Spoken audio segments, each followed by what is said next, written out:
And we're live.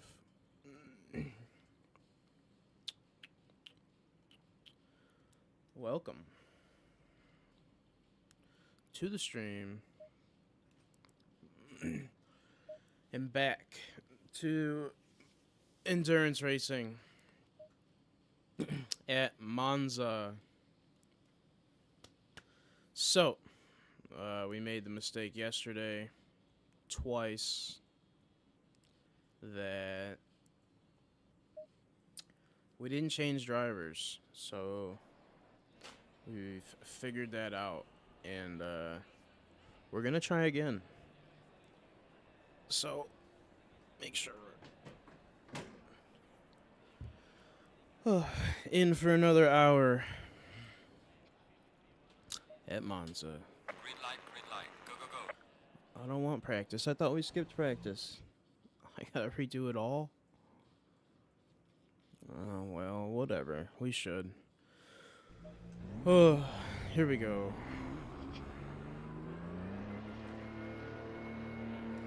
Probably need the practice.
Uh-oh.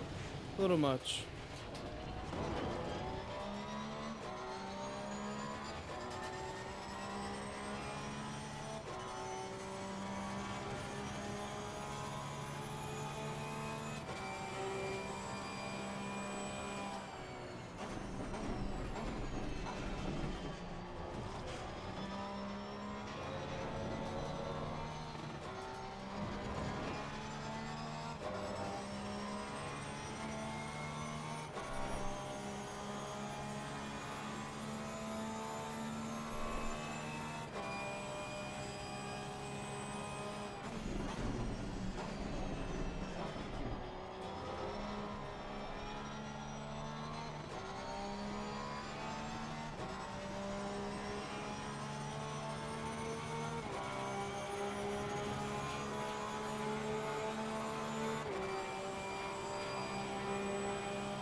Uh-oh.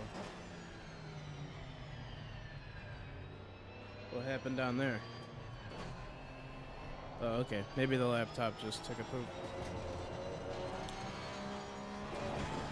Make sure the stream was still running.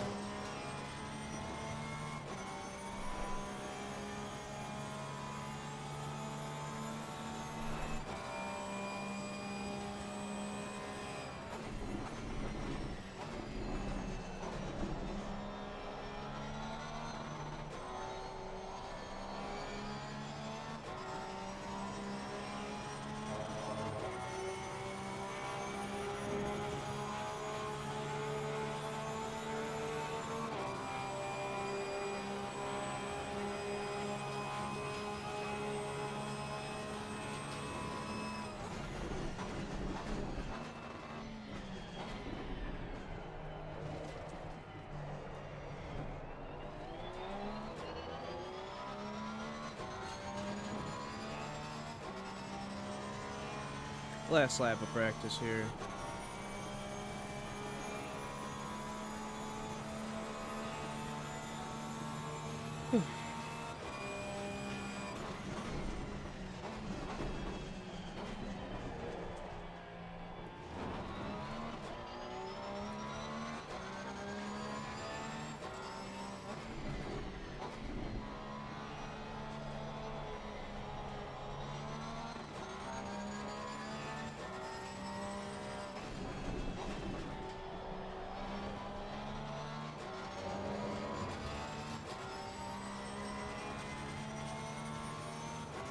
Uh-oh. Uh-oh.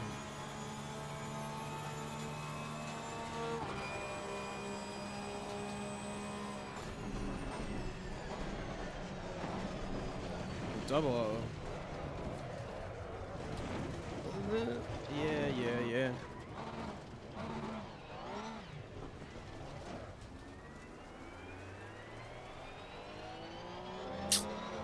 Well, just practice.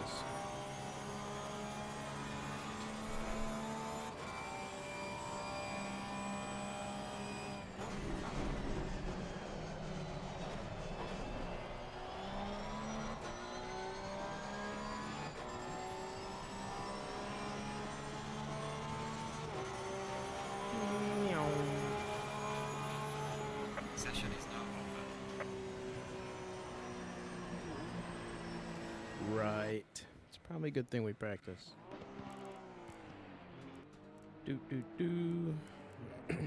Alright, qualifying.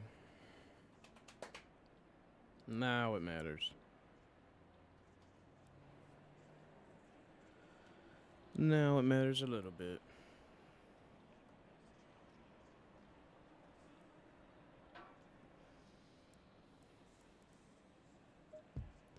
Green light. Go, go, go.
Gotta redo the bias. Yeah, put that back up. Didn't break like it did. Maybe do a hair more. See what that gets us.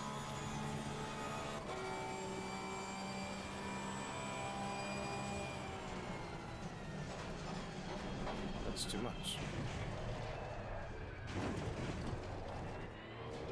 Alright, let's try that.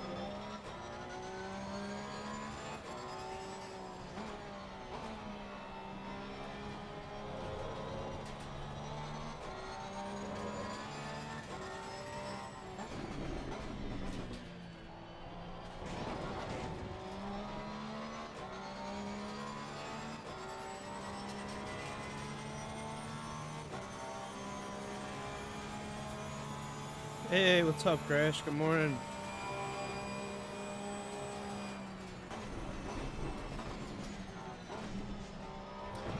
Good to have you here.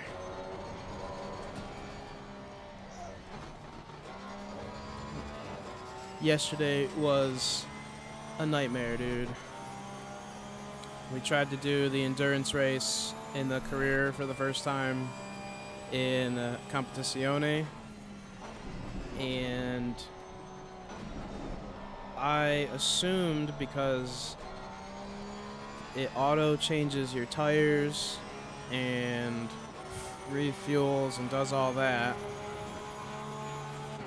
I assumed it swapped the driver when the end of your stint. It literally would tell you in the pit when the end of your stint would happen. So I'd come in and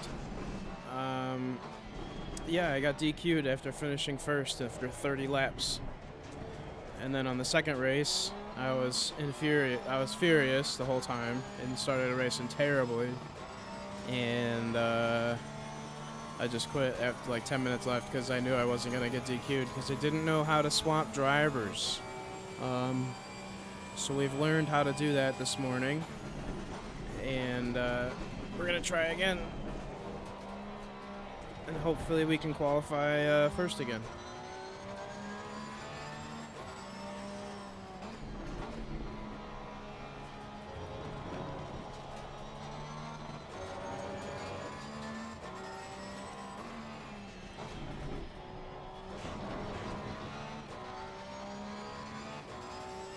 Yeah, I was very, very mad, and it happened twice. And then I immediately was like, yeah, I'm done. I'm going to bed. It was a rough one. Break a little safe for this. Yeah.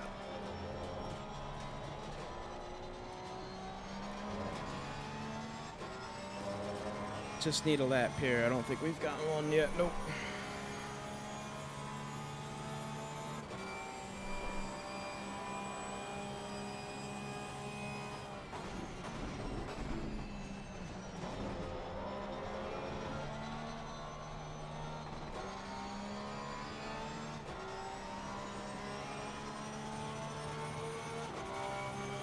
Not the best, not the worst. Good enough for first. It's off to a good start.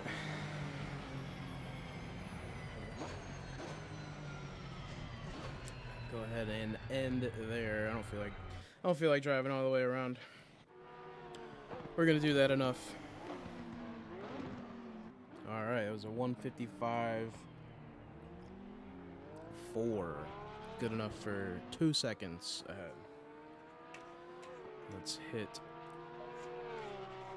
See if we can do it again. We can get back down to 1:53. Bust a couple of those out. Green light, go, go, go. Yeah. Soon. Button box coming soon. It's in the mail. Yeah, so I've installed. Oh god. I have installed it, and I don't know if I told you yet. I've got my code, and very, very soon I think we're pretty much ready to jump into iRacing and some multiplayer here. I feel good enough that I think we'll see after this hour of racing that I'm pretty alright. Always room for improvement, but I feel like we'll be alright. I'm gonna have to explain some dive bombs here and there, but you know.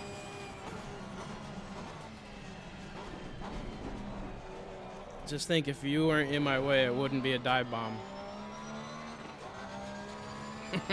200 IQ. Just take the Verstappen approach. Just give him a bump. Boop. Yeah, takes care of the problem.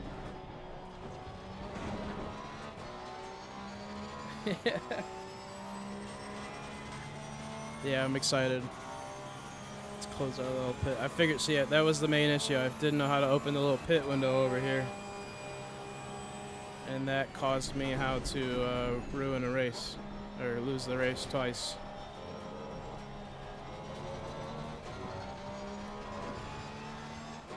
Unfortunate. That's learning. And oh, also in other news, so you guys haven't really seen the whole setup yet, but I'm on a triple monitor setup right now, so 1, 2, 3, to show me the car. And I think today the 4th monitor mount should be up. So that's also one of the reasons I wanted to hold off on iRacing, because I know it helps to have like the external help significantly. Ooh. Yeah, okay, nice. I don't know if that brake bias saved us there, but it felt like it helped a lot at the end. Go back to 40. But anyway, the 4th monitor mount should be coming today, so I will be happy to have that and help me monitor both the stream and driving aids. I don't know exactly what I need, but we'll find out.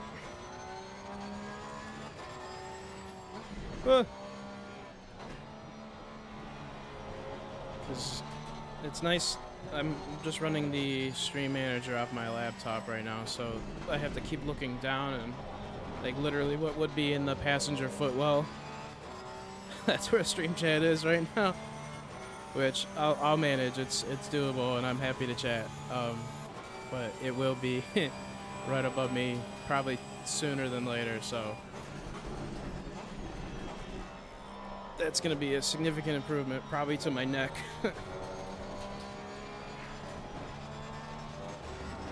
And also, I think I need to put the map there. I want to put like a map of position of people instead of like looking. I don't know if that's cheating or not. I guess you wouldn't know that in a race, but ooh, a little too off early.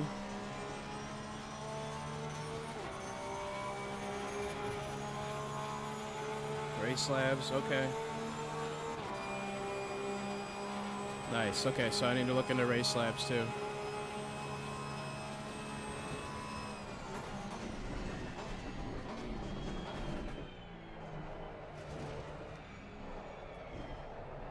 Oh, twice traction on 4 still. Yeek.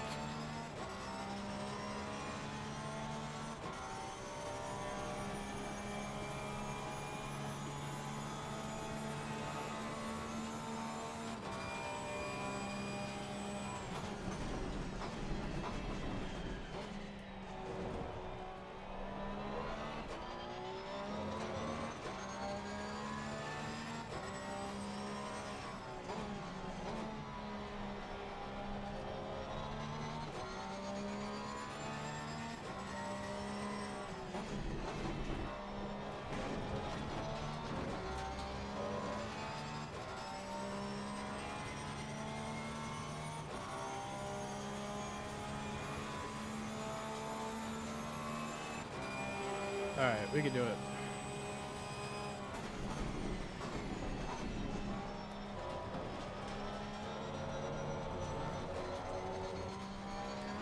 Oh, too much curb. Slowed us down a little bit.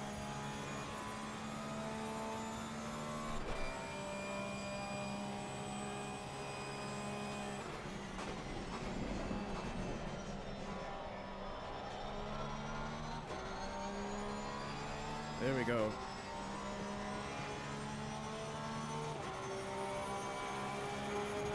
$54 something? 53.7? There we go. Told you. Back to the 53s.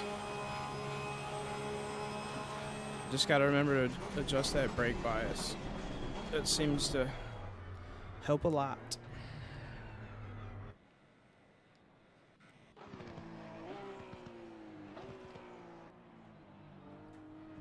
Yeah, so I was conflicted, and so I still am. So maybe give me your opinion now. Since I have the 3 cameras, I don't want to take too much of the screen up, like, and just display like my awesome feet. But I didn't want to clutter the screen basically. So before we continue, I wanted to give this option. I was thinking about, so in the stream, I can, let's see, unlock that one. What if I do,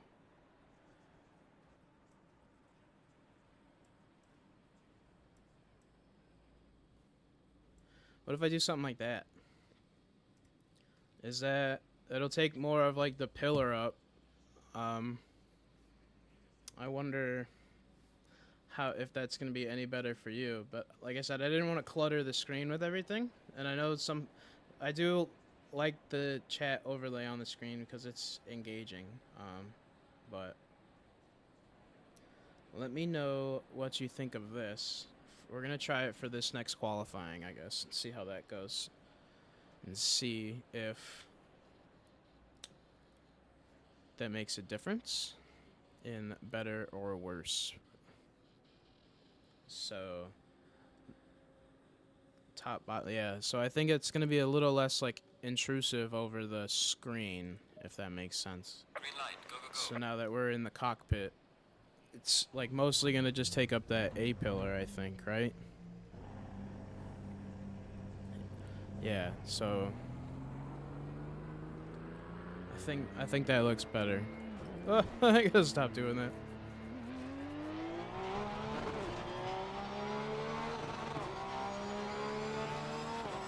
Yeah, let's keep it like that, and then I will. Oh, I don't know what I'm doing. Oh my god, that brake bias is a lifesaver.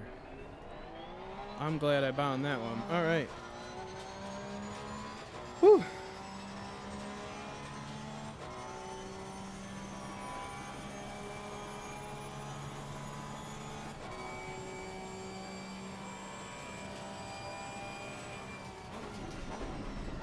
Just the warm-up lap. You know what? I say that and just blow through it. Doesn't count. We're fine. This is not a hot lap.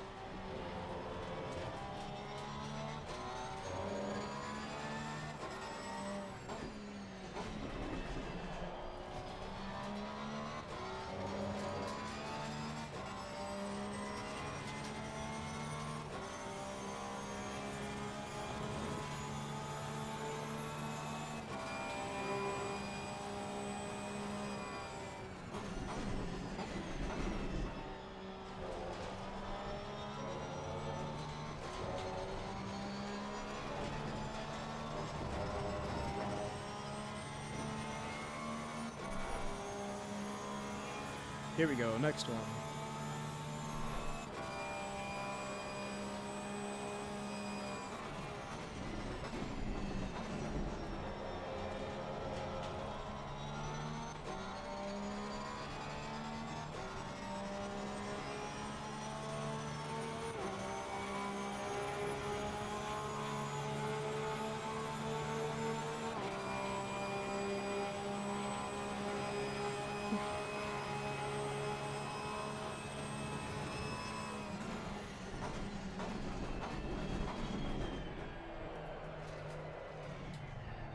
Oh no, traction's up. Did not get a good drive out of that.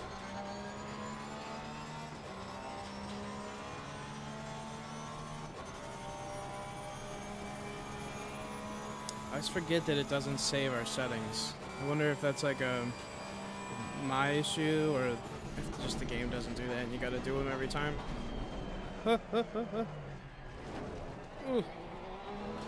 Alright. Not the hottest lap here either.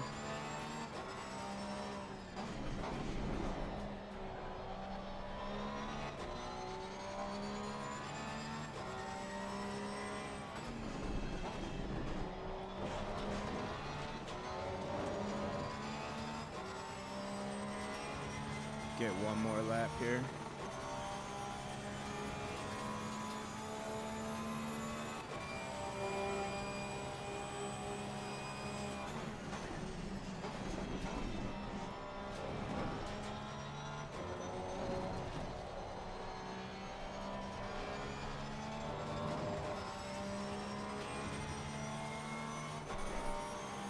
It has to be like what, like a 50, high 55, I think.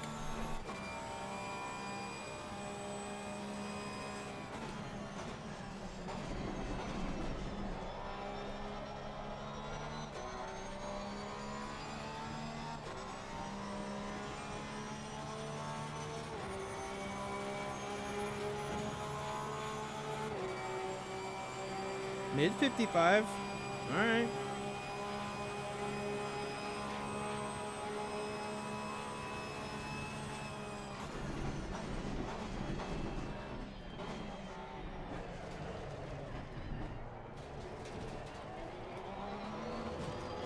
Little better through there. Still cut though. Bump traction down again.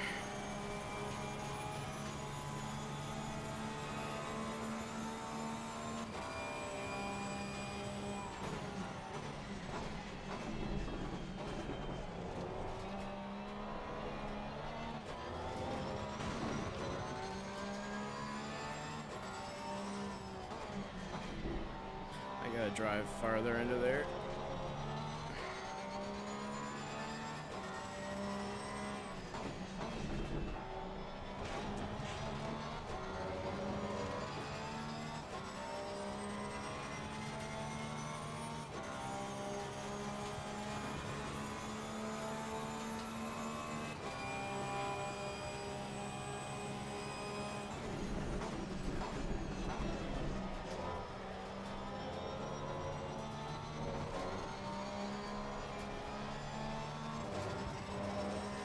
Ooh, here we go.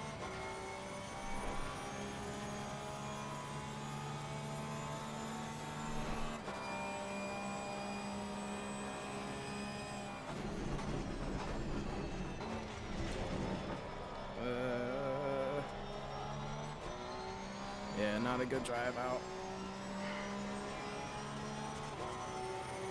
Still better, but we lost like 0.4, 0.5 of a second there. Oh, nice. That's funny. That's all three drivers have to do a qualifying. I put Morrison in the game.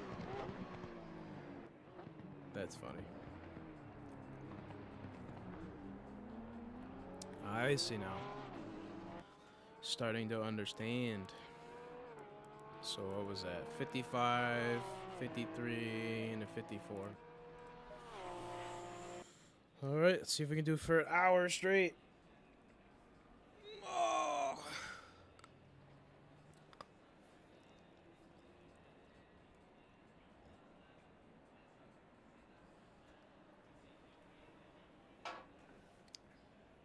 Where's our...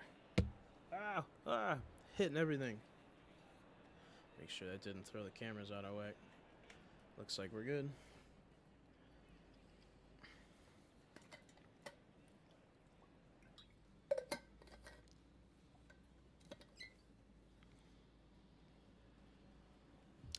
A little hydration, a little caffeination.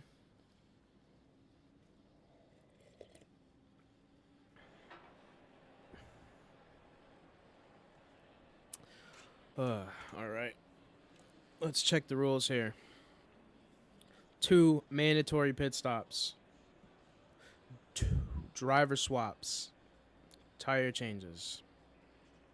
So wait, we all have 30 minutes. We gotta change drivers twice, right? All drivers must run at least one stint. So it's an hour race. roughly 20 minutes a pop. Gives us 10 minutes to spare. If we're ahead early, we'll see. We'll see how the race goes. That's the strategy. 20 minutes. Going double file. Close all that. Now that we know how to open it. Okay. Before we forget, turn our bias back. Oh, here we go. 1 hour. Qualified first.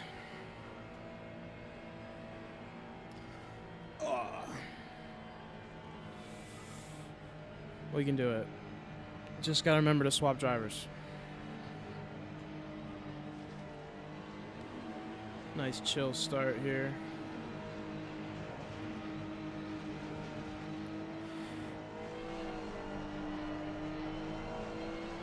Green light. Give it all you got. Hit him with a little brake boost. Not entirely sure that was the most effective.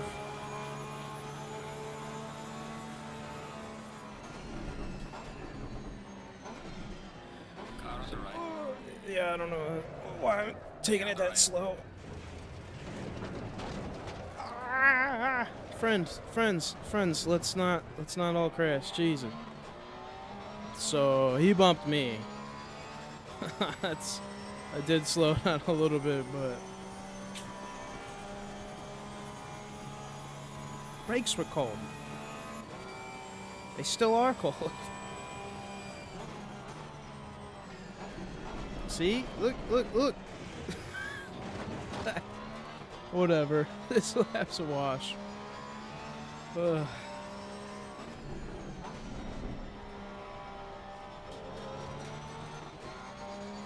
At least we got someone to chase now. That's a little bit more exciting.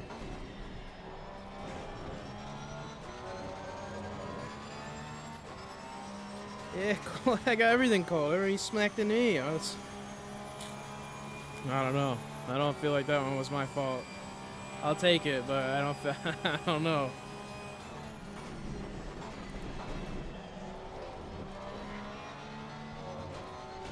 Well, we'll get him. Give me like a lap and a half. No, one lap. We'll be past him by here next time. Come here.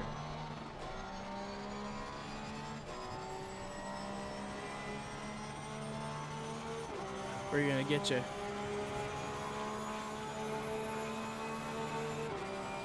I don't know if drafting works in this game or not.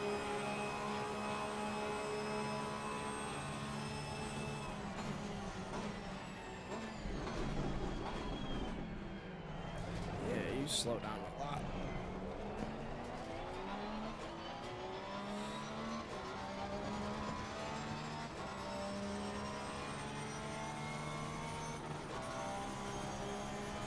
Oh, I'll get him right here.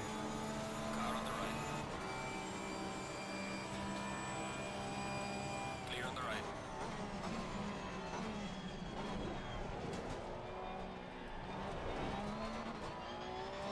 Was that like half a lap?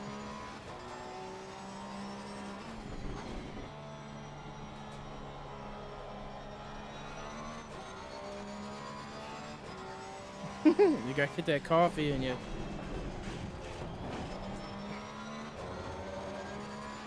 I am also tired, actually. This is my first day off this week. It's nice. I got to actually sleep a little bit, but man, it feels like always takes like a full day to recover.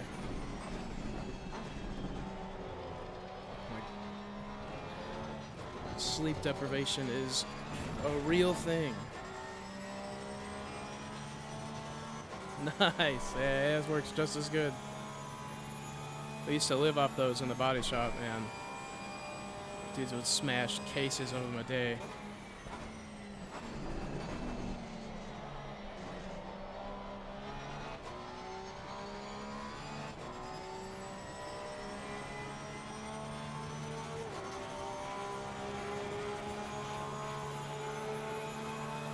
I always, Fastest lap of the race. oh, what was that? 54? All right. 54.6. I always preferred the rehabs. The monster rehabs were always my favorite. And then if they were out of monsters, I went Rockstar Fruit Punch. That was what I always drank, like when I was out doing.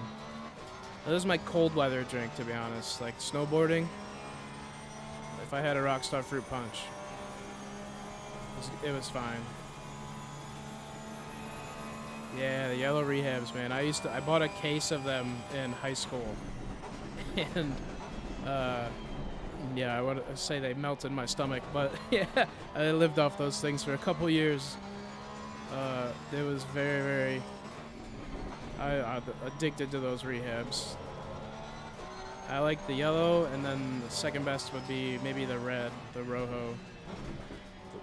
Rojo tea. Oh god. All right, a little loose there. So I just saw a bunch of stuff about the 24 hours at Daytona. Some guy, I guess, did a whole stint by himself. He got DQ'd right after the race because obviously, just like I didn't, no driver swaps. But he knew about it. That was hilarious. I guess John, I think, was this guy's name, and everyone was cheering him on, or everyone was cheering him to win. And as soon as he crossed the line, he got DQ'd because he didn't swap.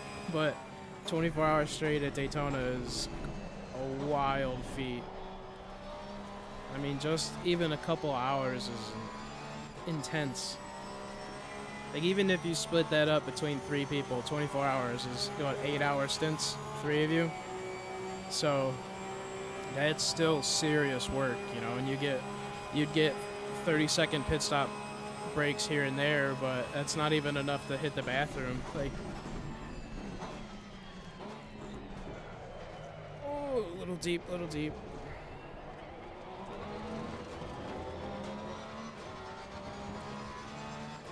Lost the drive there.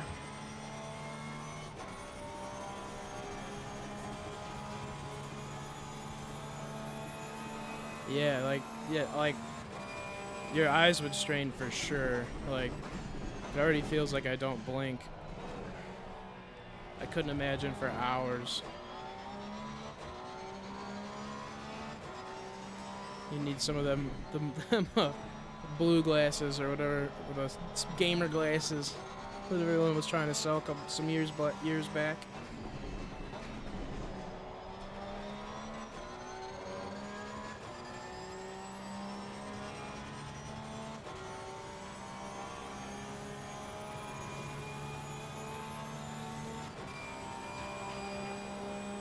Nice, so you can switch it, you can actually decide how you want to change it up, so you don't have to do, like, well, I guess, yeah, you could pit and change however often you wanted, right? That would make sense. I assume it would also make sense to have a game plan with your team, but that's pretty cool, because, I mean, that's a commitment. You're signing up for a 24-hour race. That's, like, even if you're signing up for, like, a competitive game these days, you sign, like, nobody has a respect of time or concept of time anymore. Like, even an hour is forever to most people. Like, to commit 24 hours to, especially sim racing, it's pretty awesome. But I have been seeing more and more about, like, the race series on Ice Series, and that seems actually like really, really fun. So might be looking into that soon. And I have a friend that runs the, like, MX-5 class. He said he loves that, and we race bikes together, and it's, I'm sure he's having a blast over there too, if I know anything about him, so I might have to check that out. I just have a problem that I could have a Miata I had a Miata in real life. Like, I can't exactly have a GT3 Cup car, so why not drive, like, the fastest, craziest thing? Is my mindset.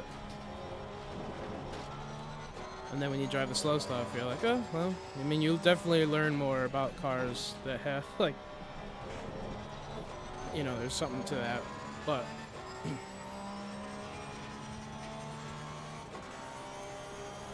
why not go for the top, The voice chat. Yeah. Yeah, but that adds probably like a huge element to it, you know? Like, so is the voice chat proximity, or is it just like the whole race lobby? Yeah, and they get like, they get that little wobble to them, and that's the fun of the Miata. You gotta just throw it in there.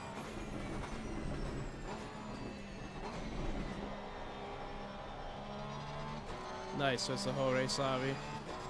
Because I've also seen some funny ones where, you know, some bumping occurs and then some absolute rage-induced screams happen. It would also be me. Yeah, I would be. Especially if you know you've got hours locked into a race and someone just comes and yanks you out.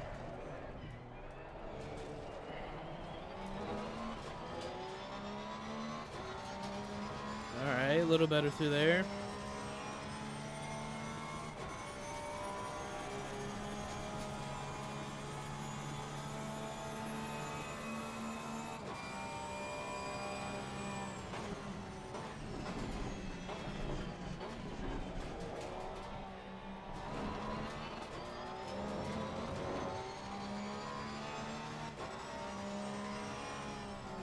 Uh-oh. Yeah, I saw that coming. A little too much grass there.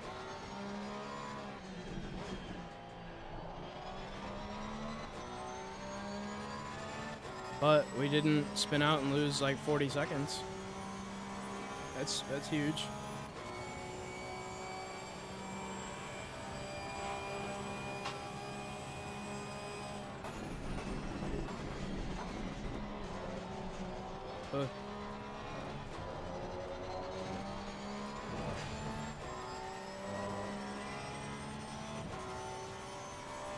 Yeah.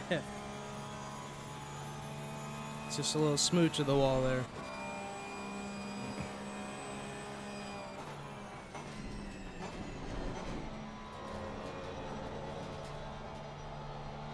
I heard there's no TV coverage of that corner too. That's straight. It's just nobody saw that. It's good. It's all good. Just have to assume everyone else is spinning out, and then you feel better.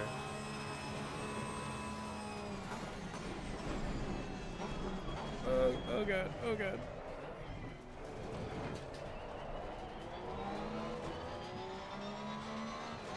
And I think it's safe to say we know they ain't taking the corner like that.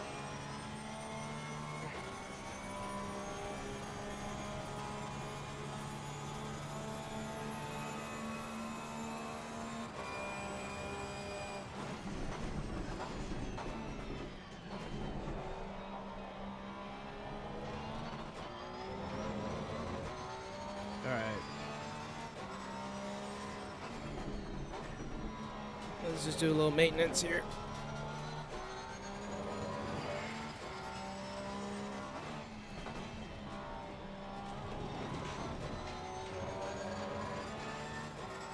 Whew.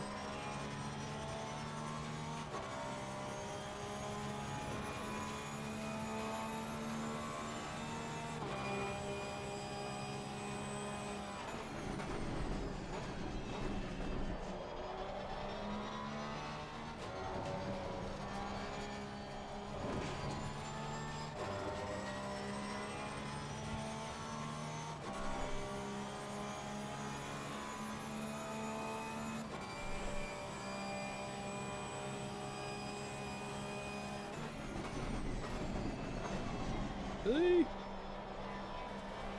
little deep there.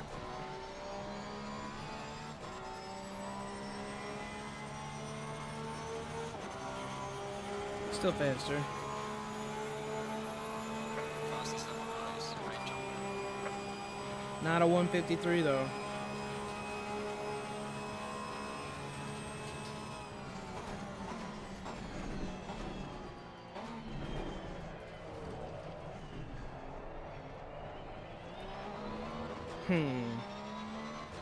Just came in too slow there compared to last time.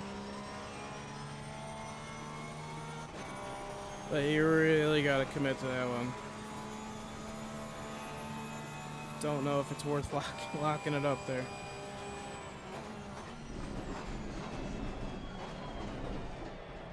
Curb.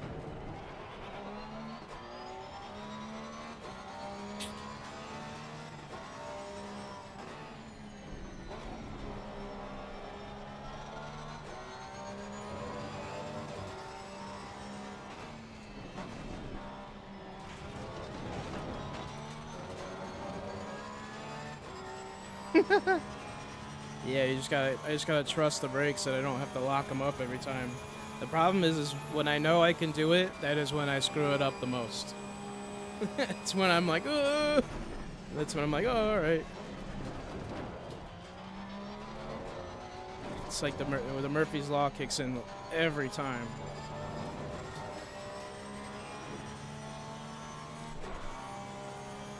I'm like, can I brake late and dive into the corner and slide it around? Absolutely. Can I do it every time I want to do it? No.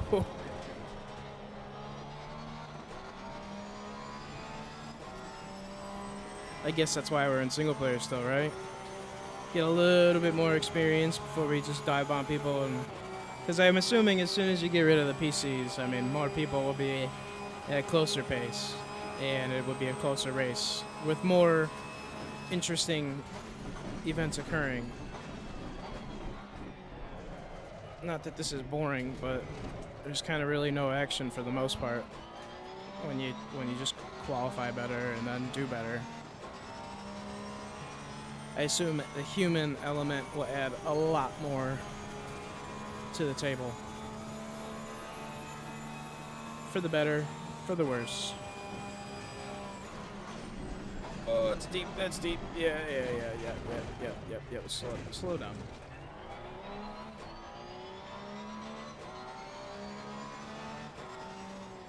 No time gain, so I don't think we got a penalty.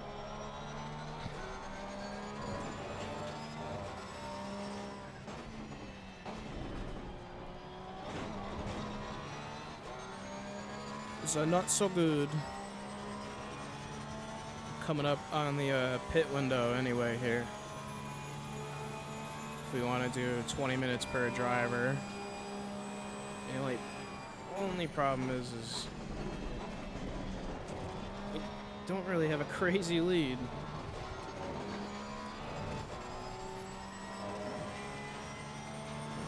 I mean, he's just at that last turn right there, so now on the straight. I mean, we got a decent lead, couple seconds, but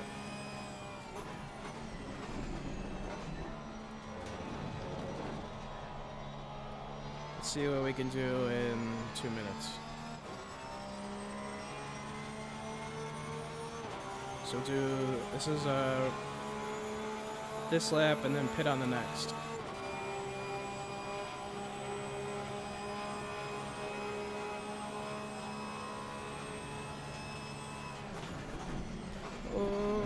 Stop. Go. Let's go straight.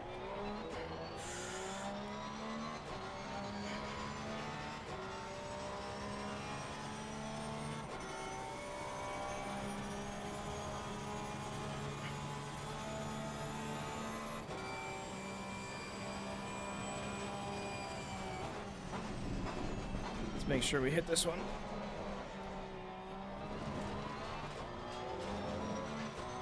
There we go, a little difference there.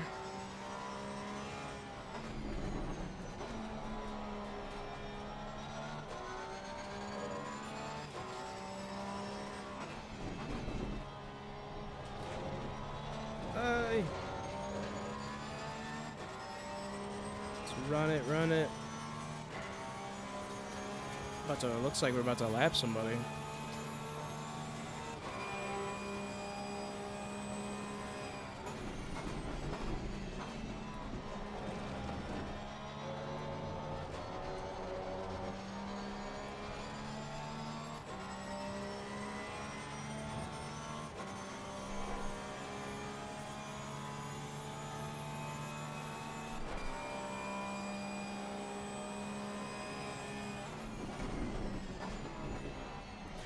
hate that they just park it too. Car on the right.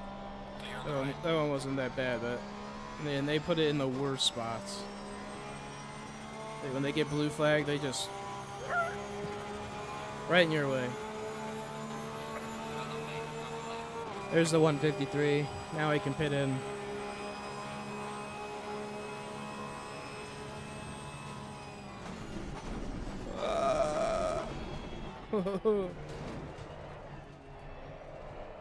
Too wide.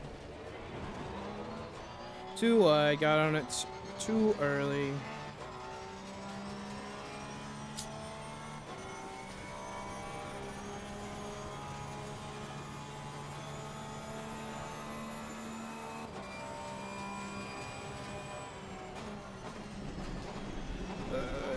Alright, we're good. Just gotta pit this lap. So let's pull our pit menu up before we forget. 'Cause man, if I get DQ'd for not changing drivers, I'm gonna be mad.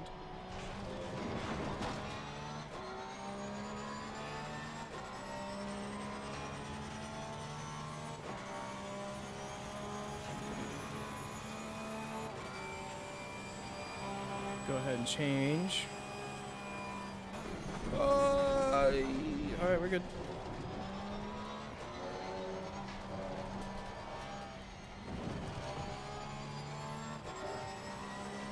Alright, so we're set to change tires. Everything but a refuel. Which, how do we refuel? Fuel consumption isn't on. How do we do that? Alright, we can figure this out. We've got, I think, the whole race to figure that out.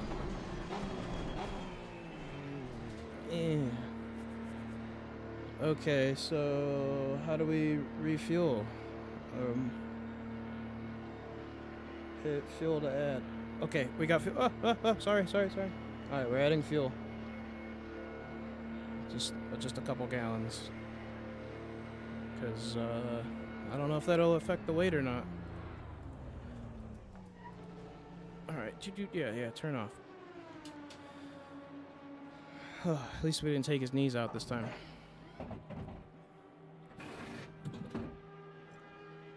It says the mandatory pit stop is valid now.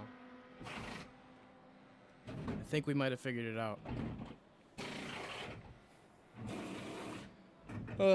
Man, that was rage-inducing last night, I'll tell you. Get some coffee in the 5 seconds we got. Back to it. Mandatory stop is now clear. Mandatory stop is now clear. Alright, I like the sound of that. We'll close that and deal with that later. A couple of the cars pitted, it looks like.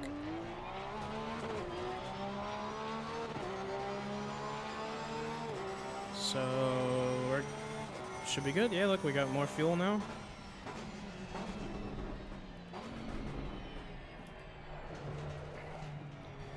Just take this one easy. So we're currently in third, but those two cars have to pit. So we'll catch them, I assume, this next stint, because just doing the time math, I think they have to pit.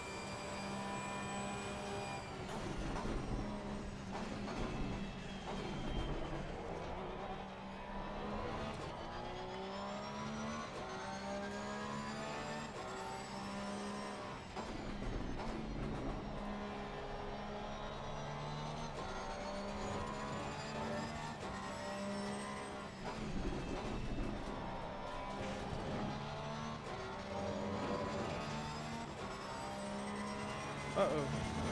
Just like to see the grass. Oh, so guys in the pits. Yep. Alright, there they are. They're in the pits.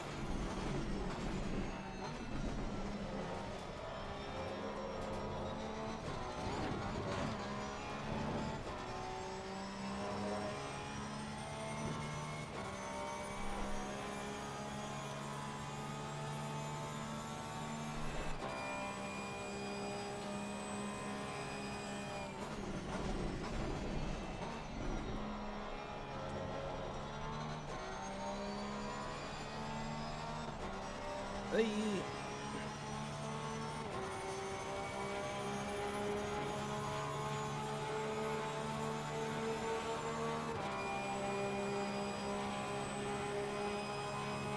Alright, back to P1.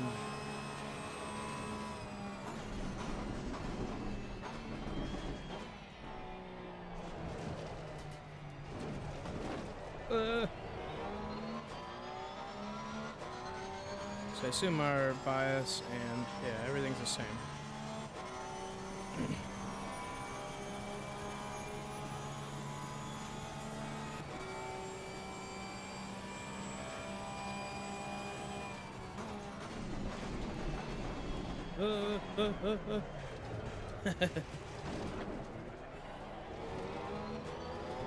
Whew. That's better than smoking the wheels and destroying those curbs.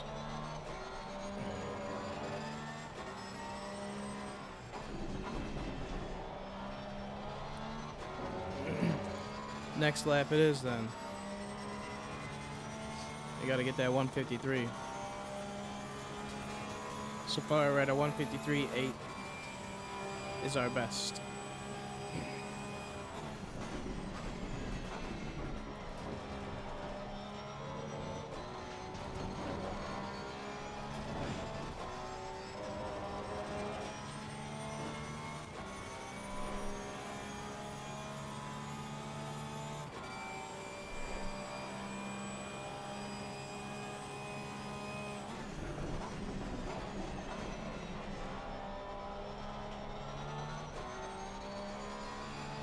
Let's get a good drive out of here.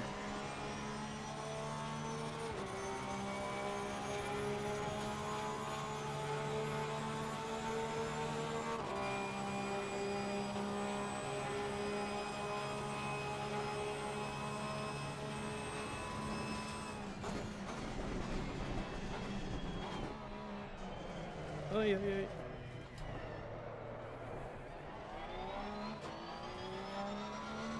Definitely not the fastest, but we made it through it.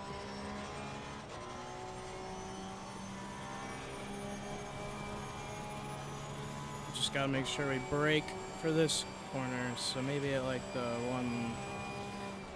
Let's go with the 170.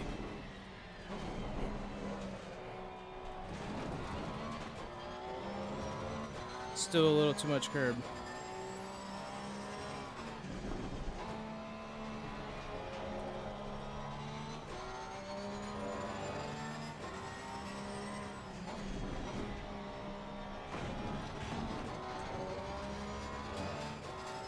That was a little slow too.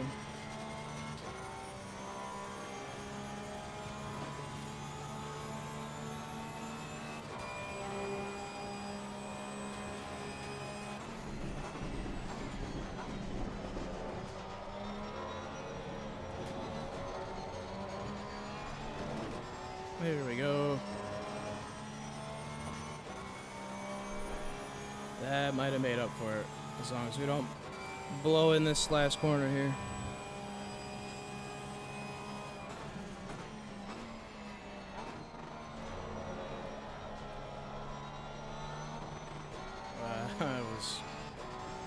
Let's see.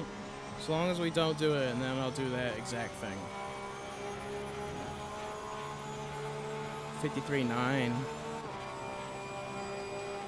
Still a 53.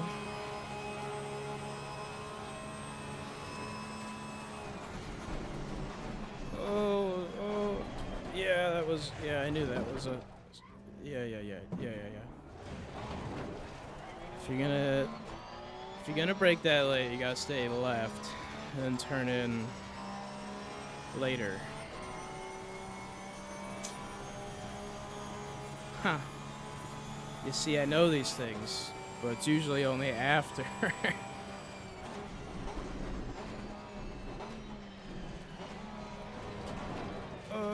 Alright, chill out. No need to get all slippery.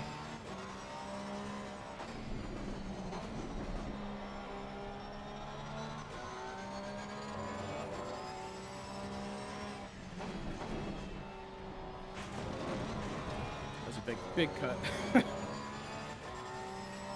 Oh my, where are you going? Don't look, don't, you gotta stay focused, kids. Alright, that's what happens when you just look away.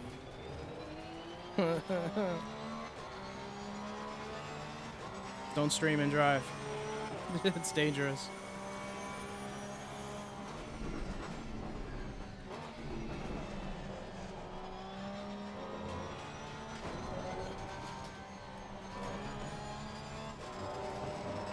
Alright, 30 minutes left. Well, we got our 153 with this driver already, so... We're halfway through. Keep pushing. And we're halfway through, so technically... The other driver has 30 minutes of stint time left. There's 30 minutes of race time left. So in theory, at any point, as long as I pit, we'll be okay.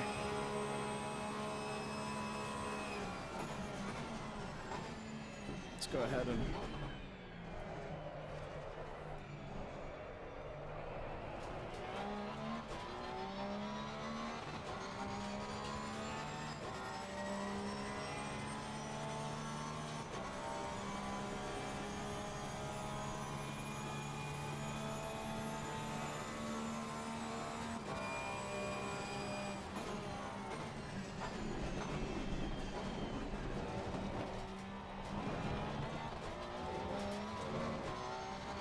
Alright.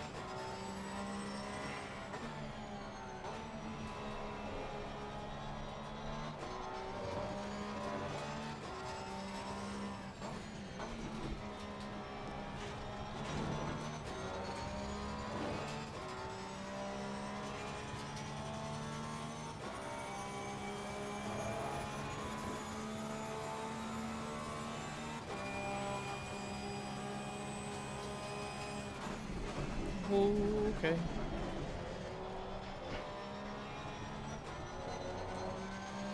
Two curb. Yeah. Yeah. Lost it right there. Oh well. Ain't over yet.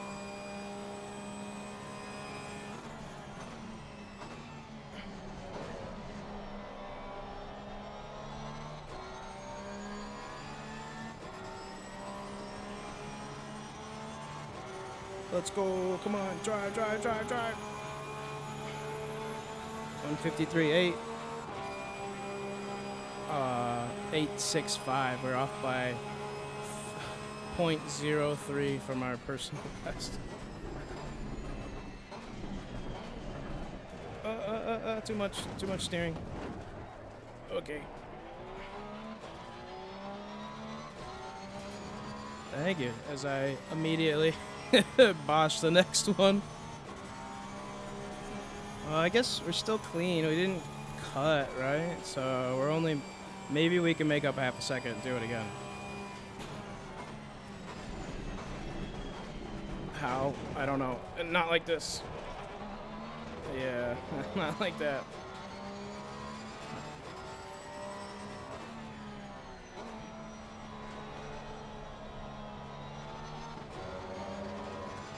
Alright, next one. We got it on the next one.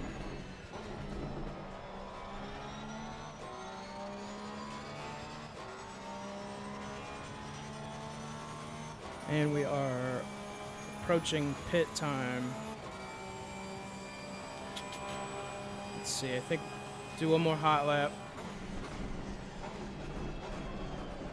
And then we'll pit on the next. Yeah, we'll do one more lap. Then pit. Change drivers.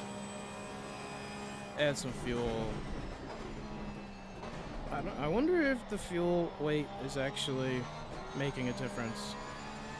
And I definitely added more than I needed to because any fuel counted as a refuel. But I also don't have fuel consumption on, so... evens out, right?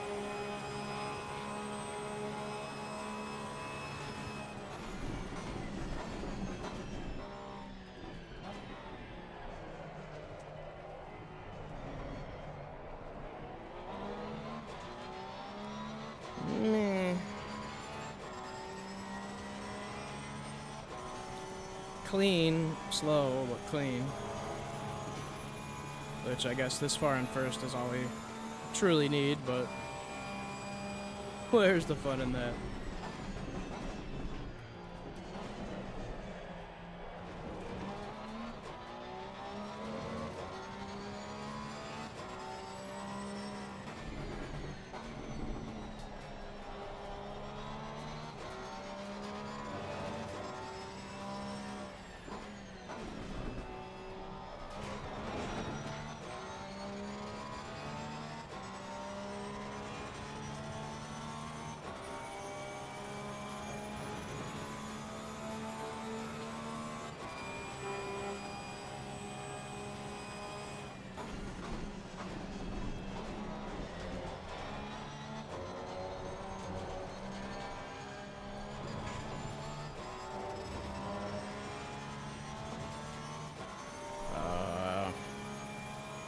Man, I kind of want to lap that guy instead of pit. We'll just pit. We should pit.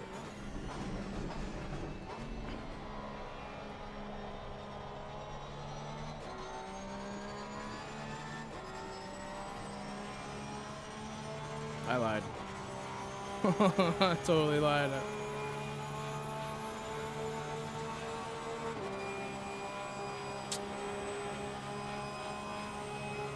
We just gotta do it now.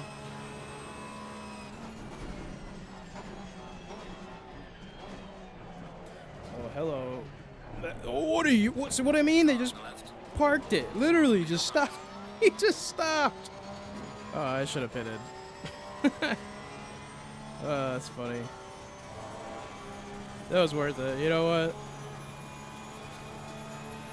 Demonstration of the crazy blue flag AI. Like, bro, just at anything, just stay on the racing line. I'll get around you. Whatever.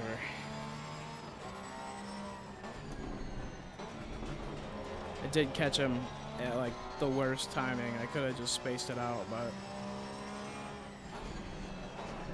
that's not very fun.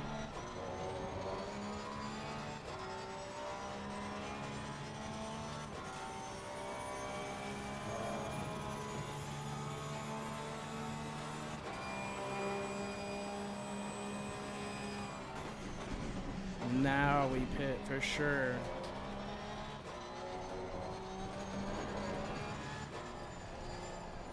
Woo-hee. All right, let's pull up our pit window here.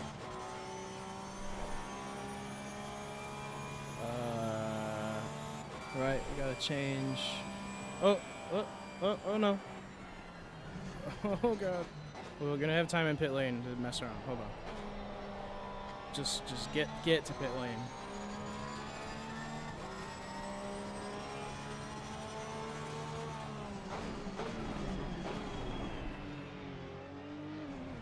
Yeah, it's close enough. Okay. Now we gotta add fuel.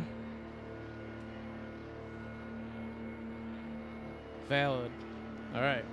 We did it. Hopefully we've done it. Yeah, I'm not gonna. Whatever. There's no penalty for swerving. That's a pretty good stop. Oh, didn't even have to move it. Alright, now we're swapping. Getting some tires.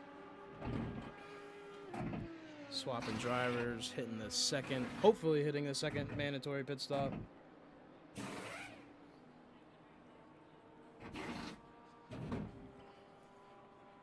Pretty sure. Unfortunately, two of the drivers are named the same. This makes it a little confusing. Yeah, switch to the wrong driver. Why? Why, game? Why? It said green. This is criminal work. So now we have to pit again and go to the other driver and name the same thing. Why would the name be green if they've already driven? I mean, I know they could go back in, I guess, but maybe make it yellow or something. Man. Alright, we got some work to do then.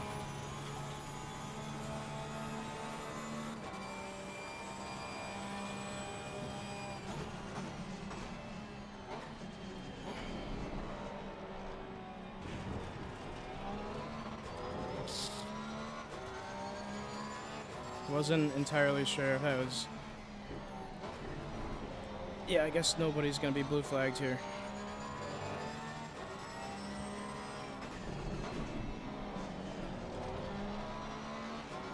Car on the left.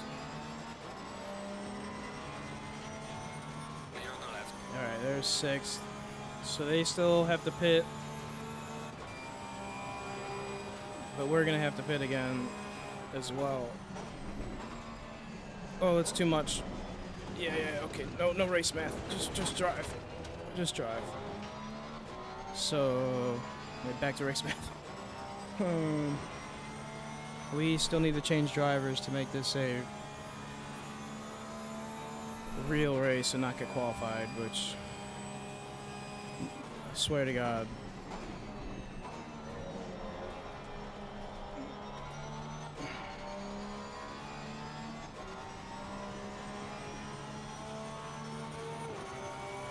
Maybe not podium, but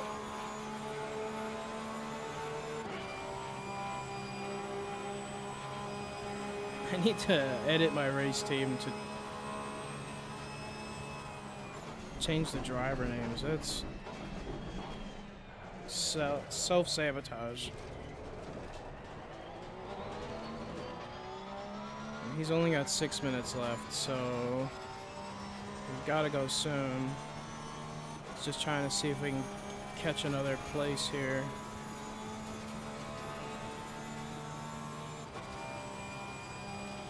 See, that's the kind of silly, stupid stuff that doesn't happen when you just, like, have someone actually in real life, like, telling you, hey, don't get back in the car. He's gotta drive. Like, that would never, ever happen. Unless, like, you know, driver 3 was in the bathroom, which would be hilariously unfortunate, but alright, we're gonna get in front of this car, put us in 5th. Other drivers probably in the pits now, I'm guessing. Too much again.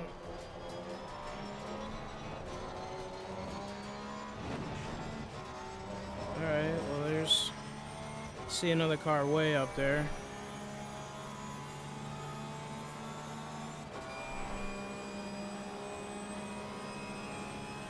Car on the left.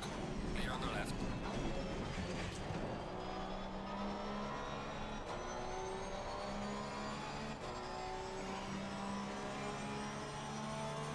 Somebody in the pits or no? Alright, yeah, I've got to... This will be the last lap with this driver. Alright. Still might be possible to podium. But man, it's got to be close.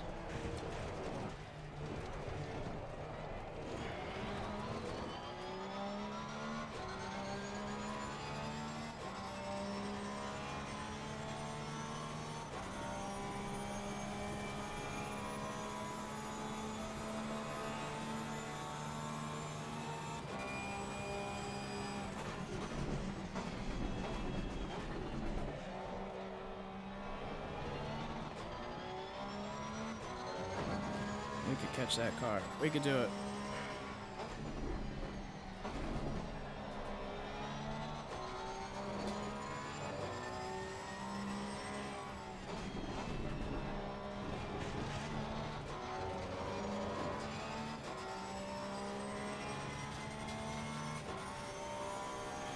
Yeah, we're just gonna have to pit. Do some work.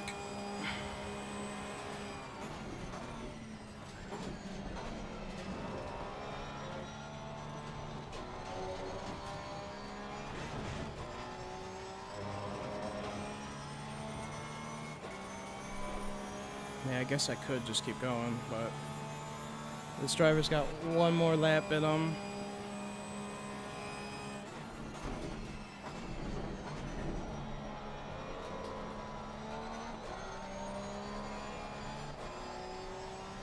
I guess I just gotta go for it.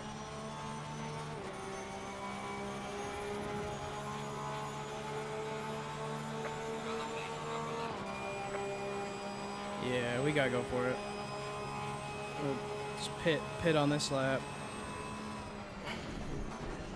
So just gotta be clean here. No. Your stint is ending. Box this lap. Yeah. Not what we needed there.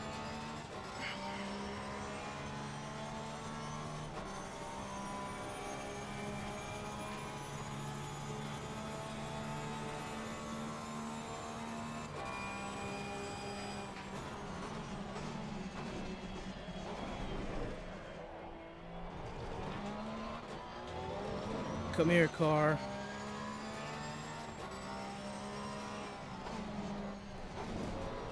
I'm blaming you. You're the computer. You've messed this up. It's definitely not user error. Naming error. Last leader is pitting now. Alright, leaders in the pits. So we're, man. 30 seconds, 40 seconds behind him now.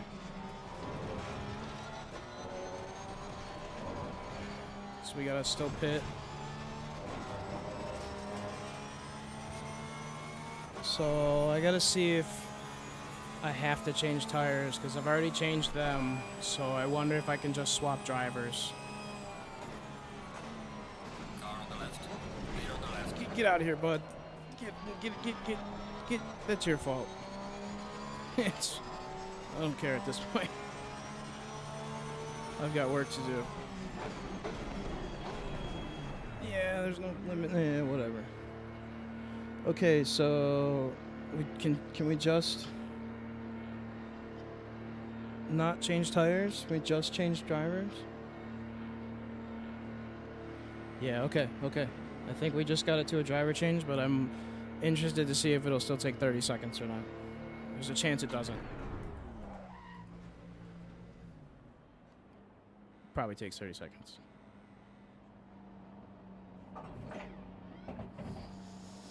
Takes 45 seconds if you don't do it right. So it says we're swapping to the other green driver that hasn't driven yet.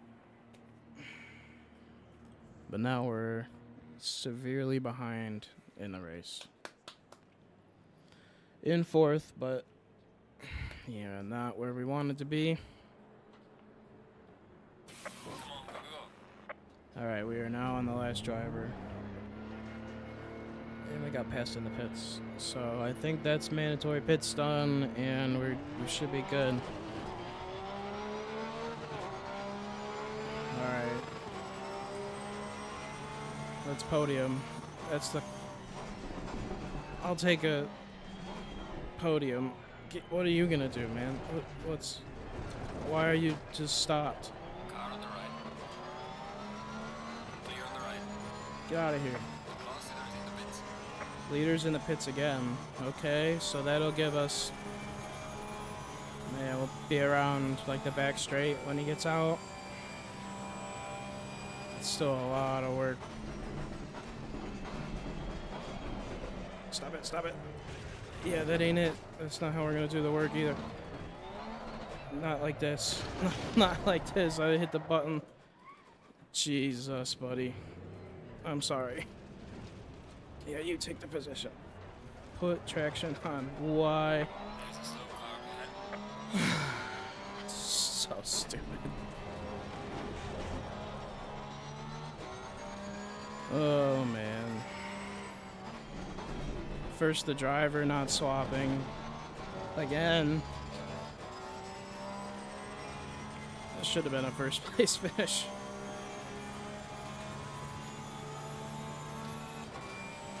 Holy.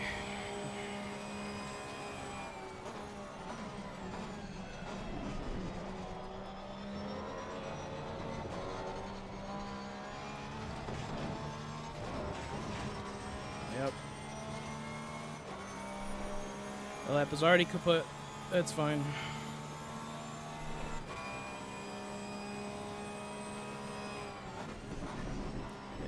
I should have. I'll get him here still. Why he's on the inside line? Car on the left. I'm pushing you out, homie. Clear on the left. Suck it.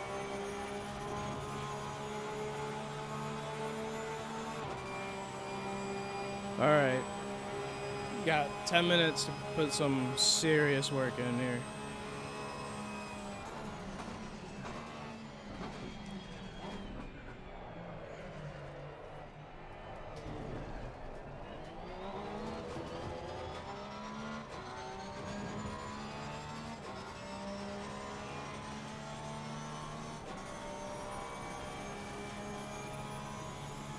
Turn it up a little bit. Could be worse. Yeah, I heard a little. Might be worse. Like I said. Well, you know what? That's what we get for experimenting 51 minutes into a race.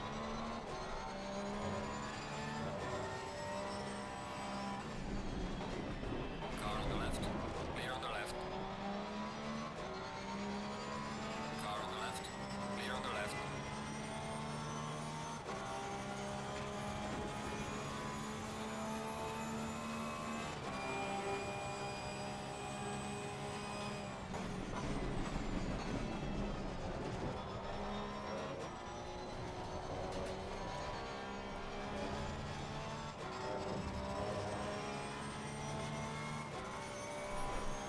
All right.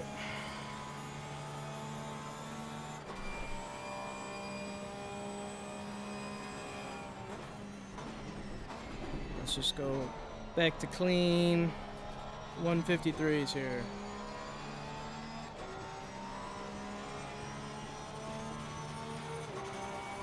Don't think that would even be enough. There's like 6 laps left at 2 seconds a lap, but still only 12 seconds, so that's a lot. Assuming I get it perfect every time. Which seems near impossible.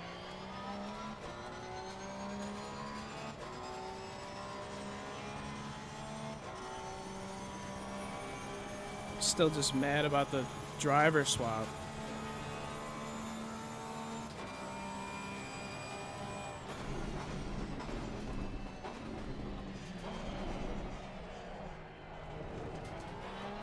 Yeah, get through there without flipping. It's huge. Slowly build back up to a lap again. Which we don't have time for, so.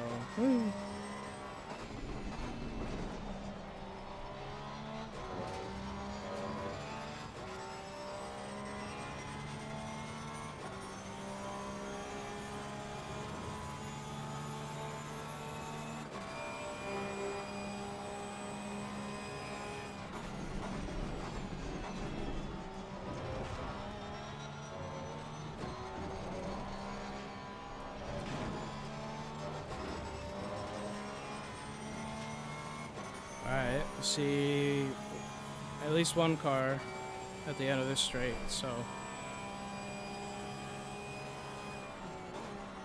let's just not botch it up and we'll hopefully start chasing them down.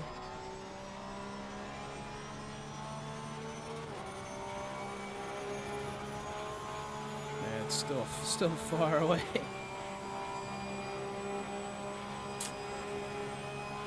5 minutes left. We need 2 spots to podium. There's contestant number 1. I mean, who put the barricade there? That's crazy. Now it just shows you where to go. It just puts you gotta be on the left side of the cone. It's easier now, actually.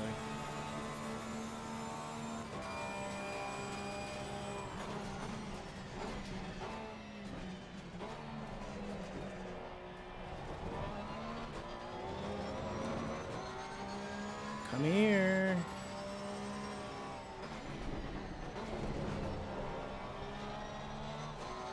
Gonna get you.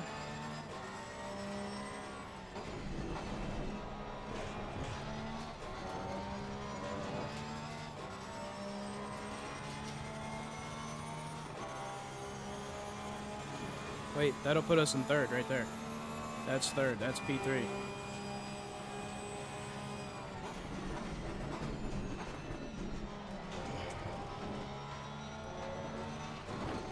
Give us 4 minutes to chase down P2. I don't know what the split is, but hey, is that a lap car? No. Clear on the right. Yikes. Alright. I got my hopes up. Other two cars are up here.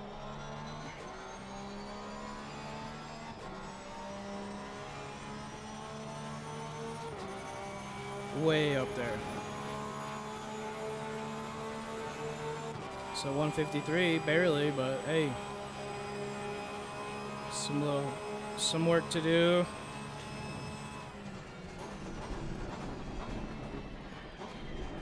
Stay steady. Nope, too sharp.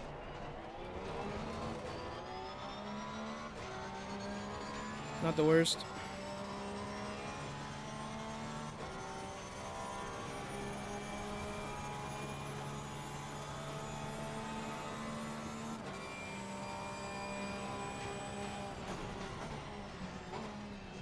Take it easy through here.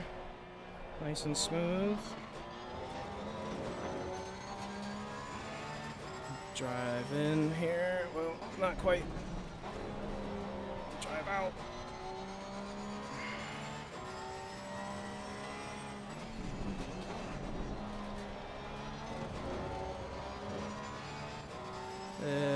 Not the best corner there.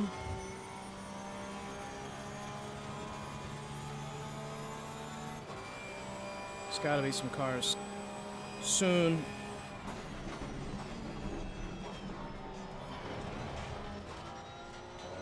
Steady, steady, and punch.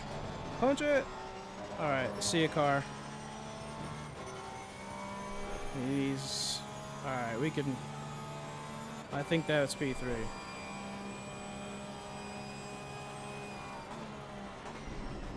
I gotta stop taking that like a... Make him in first.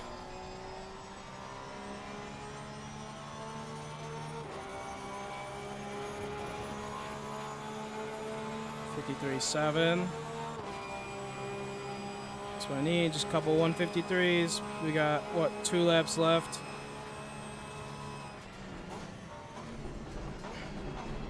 Please, please, please, please stop. Go, go, go.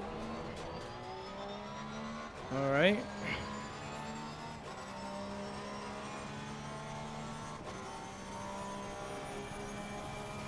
Made it through. We can see cars. Stay smooth.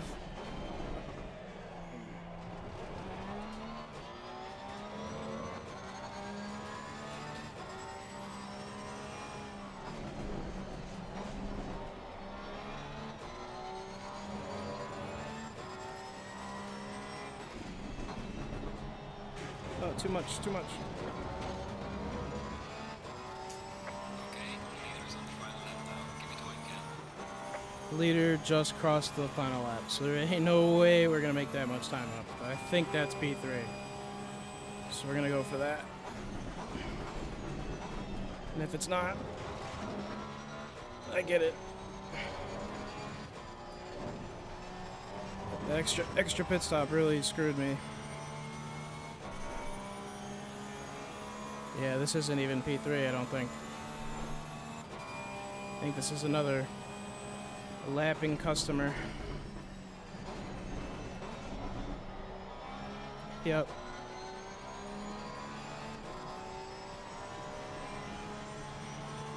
Car on the left. Clear on the left. Oh, we came fourth.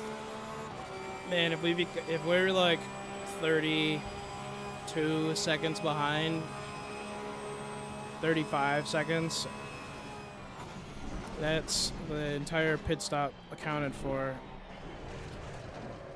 And I can't wait to see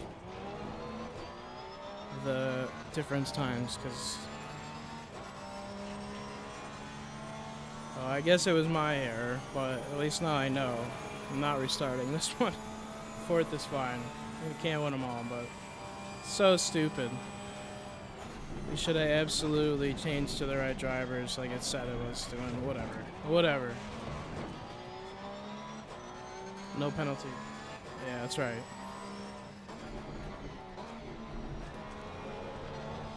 Should have just been doing that the whole race.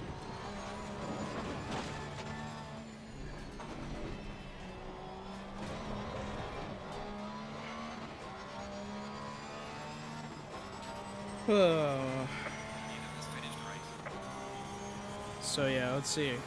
We're 30 seconds off. Within 32 seconds, I'm gonna be mad 'cause bad. I gotta see if I can change my driver names. Having two drivers the same name is a severe disadvantage when you're trying to figure out which driver needs to go in the car.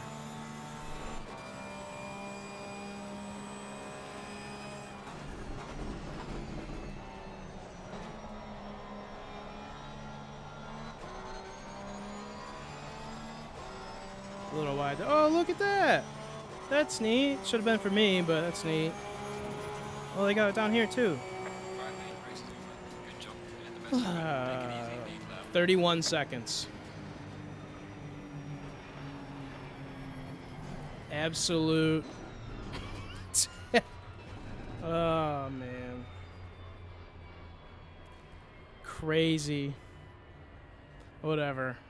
I'll take it as a learning experience. So silly. Should have absolutely been first in that race. Do we restart it?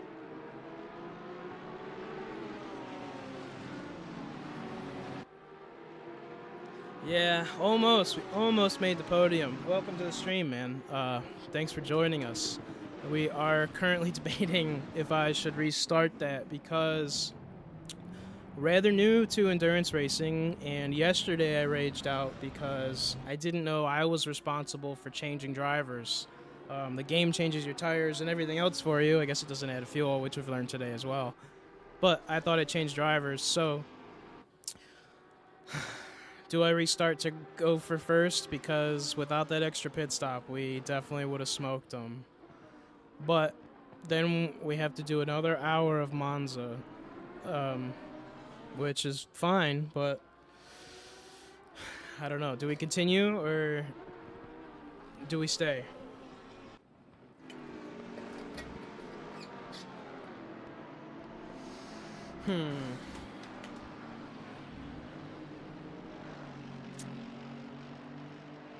I don't know, chat. What do you think? Without the extra pit stop, we would have had them.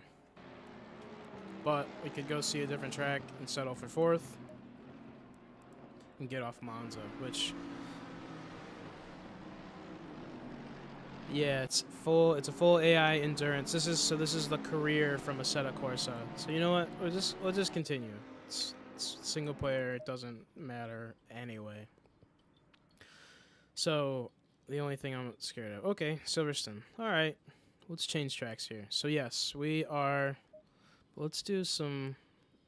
Can we do tire and fuel consumption? Oh, it is enabled. Yeah. Huh. All right. Everything's on.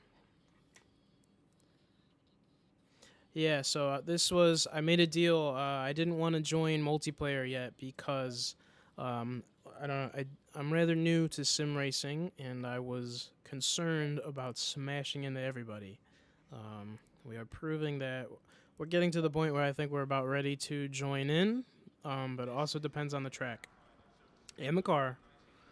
So we're gonna see. I have a subscription to iRacing as well, so we will soon be playing that and streaming that. And then we have the newest Assetto Corsa, which the multiplayer will be coming out soon. I'm really looking forward to that. That new game should be shaping up pretty awesome.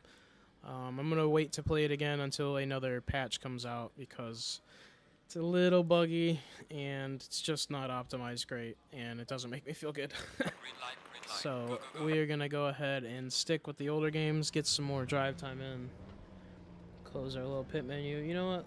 Let's let them in front of us. Let's give us some people to chase. Anybody else? Nope, nope, nobody? Okay, there we go. 2 more cars. We'll go here.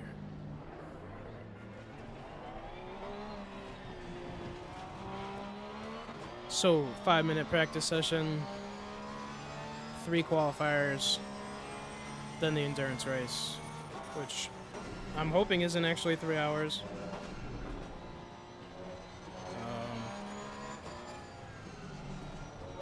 Okay.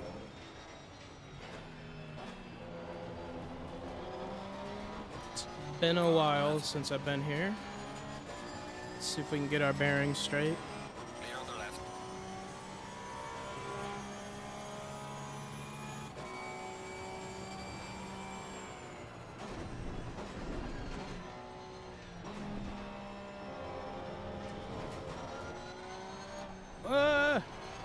I gotta look at the chat on the straightaways, not mid-corner. Alright, parks it there. Car on the right. Clear on the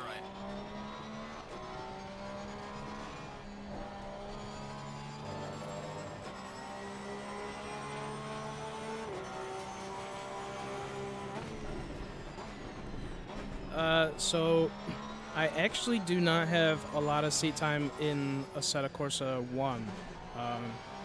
And a reason for that being, I shouldn't say that. I have controller time on it, which doesn't convert to seat time at all. But I have played it, and I know to get the most out of it, you need to mod it and download Mod Manager. And just with the time I've had, where's the breaking point? The time I've had since I've set up this driving sim. Okay, alright, fair enough. Gotta go slower. The time I've had since I've set up the driving sim, I haven't had time to actually go in and mod Assetto Corsa.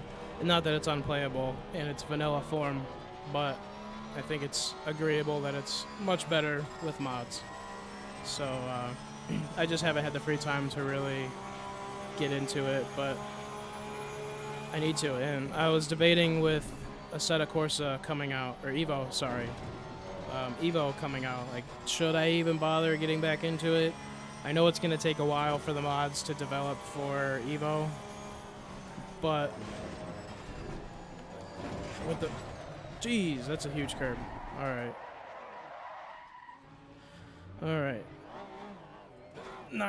This is not gonna be as easy as Monza was.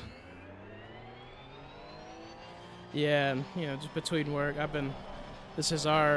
we're a little short staffed at work, and I've been getting called in, and thankful it's there when it's there, but it's eager for them to fill the positions and have some more time at home, but they're doing that soon, so more and more sim racing to come. I think we're gonna back off the bias there. Alright. The real problem is I don't know where I'm supposed to be braking.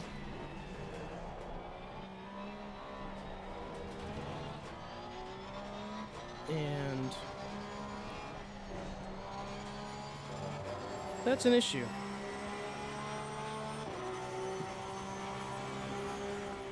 But I've been trying to put in at least a couple hours in the sim every day. There'll be some days I won't be able to, but... Okay, yep, alright.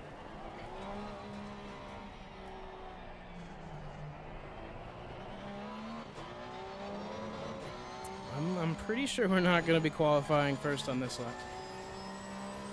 just a just a hunch.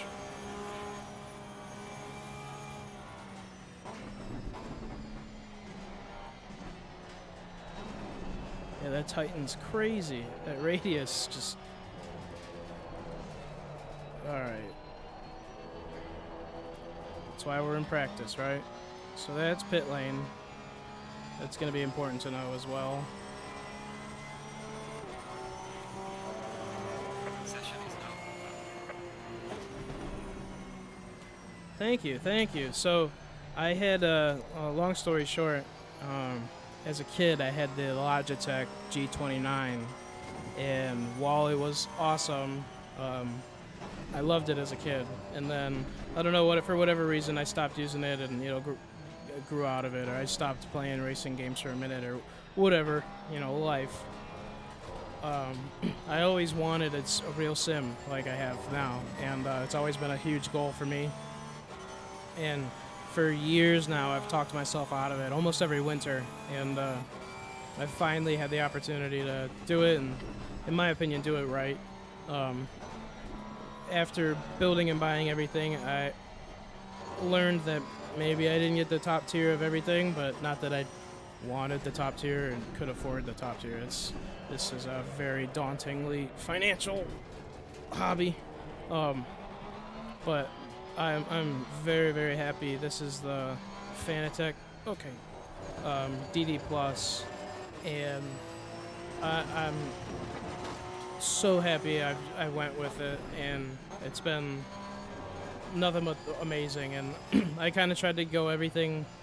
I went everything Fanatec just for the main purpose of everything I was reading about sim racing is okay. All right. I don't know how to take that corner, and it's very slippy there.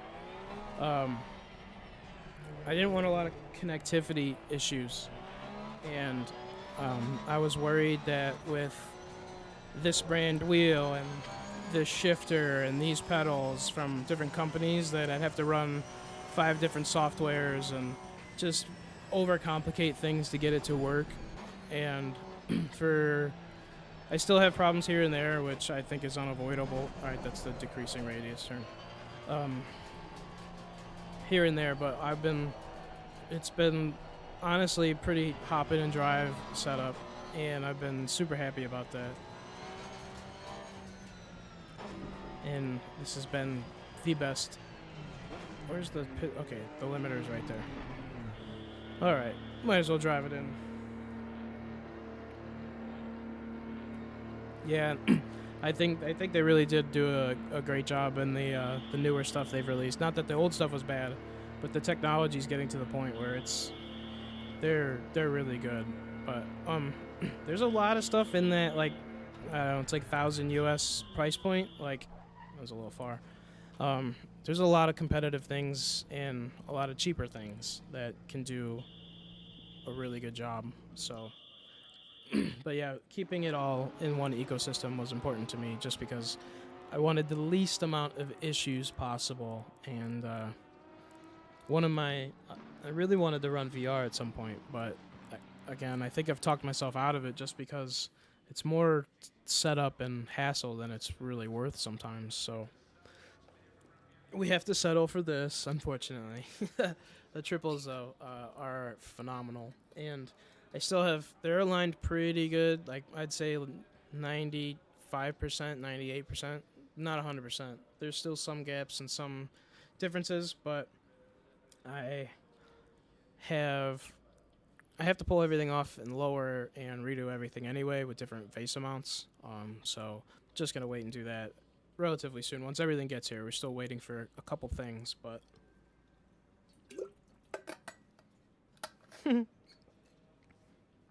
can't drink water anymore. Right, qualifying Silverstone. Not confident that we know Silverstone, but that's half the fun, isn't it? Green light. Show them what you got. Show them what we got. Turn that off. Here we go. Let's just take it remarkably easy on the first lap. Little grandpa driving. Just kidding. Let's get these brakes up to temperature.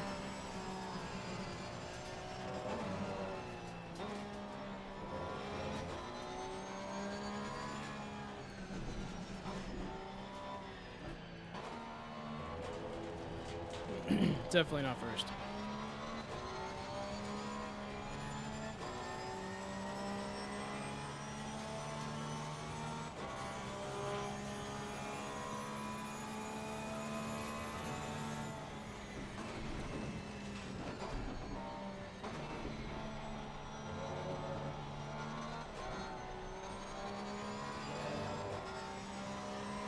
The problem is there's no...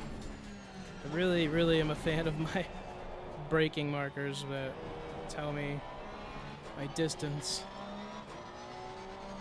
And doesn't look like they exist on this track. I don't see any.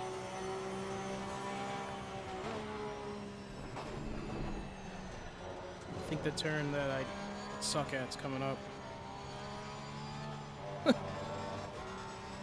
put it lightly. I think it's this one. This is tighter than yeah. So I gotta stay left there. And then just be chill. Okay. Uh-oh. It's the old reading mid-corner trick right there. Yeah, so iRacing, I have my account code. When I bought the wheel, there was like a deal or whatever, so I got that code, and I have just yet to actually get in there and mess with it. I understand that there is a lot of add-ons that make that game a lot better, and I think today actually my additional monitor mount should be coming, and it sounds arbitrary, but that was one of the reasons why I was waiting, just to have another screen to like monitor the stuff that would help me the most, because if everyone else has it, if I don't, it's just a severe disadvantage, really, in the, oh god, in the terms of racing. Whatever, man. That turn shouldn't have been there. Anyway, so very, very soon we will be getting into iRacing, and another reason that game I know has a safety rating, which is important, so I didn't want to have instances like that when I haven't been tweaking the settings so much as far as brakes and wheel lately. Yesterday I stiffened the brakes since I swapped to shoes, but I was really trying to dial in that brake pressure and throttle feel before I jumped into multiplayer. Again, to preserve, in reality, to preserve the safety rating that I know I would tank. And also to just, I don't want to be the guy smacking everybody for no reason, and just, you know, I can ruin a single player race and not feel bad. But that being said, you reach a limit with the AI, and I think now we have enough car control that I'd be ready for a race. But I'm really interested in doing the series races over there. That does sound really fun. Unfortunately, maybe you guys can tell me, chat, is it a set schedule, like, for these races? Like, say, every Monday night at 8 p.m. there's the race we gotta join? Or is it like, can I do it like once a week on my own time? That's another thing I am a little bit skeptical of committing to, just because of my schedule. It's hard for me to be available every Monday at a certain time. My schedule changes just a little bit too much for me to lock something in like that.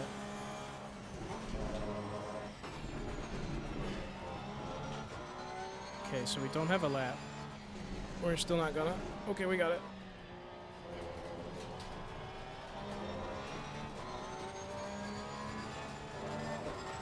So we just gotta finish this clean to not finish last. Right. Sounds simple.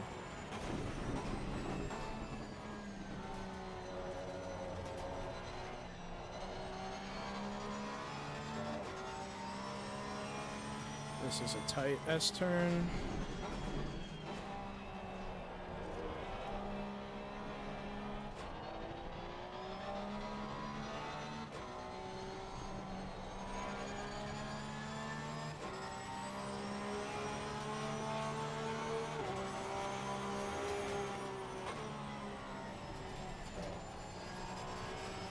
And these are the tight.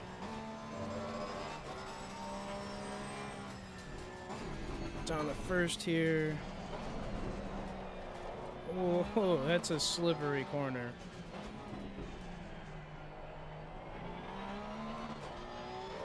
Drive out.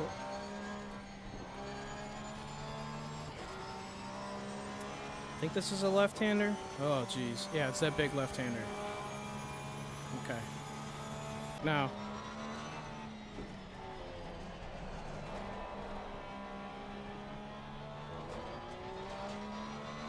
A little slow through there, but hey. Is that a lap? Is it a lap? Session is now. It's the best too. All right, I'll take it.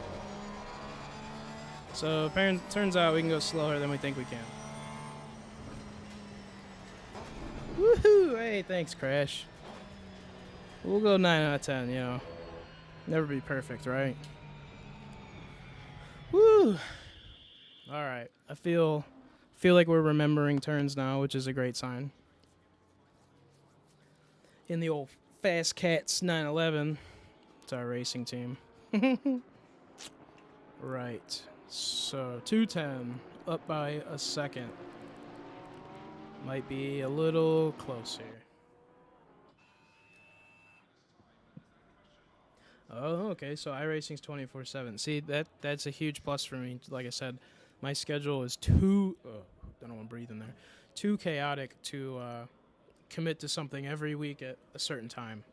I get called in to work, and it's just like, definitely, I can't bail on a race. You know, if I commit to this, I can't be available to do the other stuff, and you know, so the 24/7 thing is sweet. I would happily join a series that I could race like on my own time. At least within like, if I can get it within like a 3-day window, no problem. I could find time to drive within 48 to 72 hours. Pretty easy. Green light. Give it all you can. All right. Let's go ahead, see if we can beat a 210.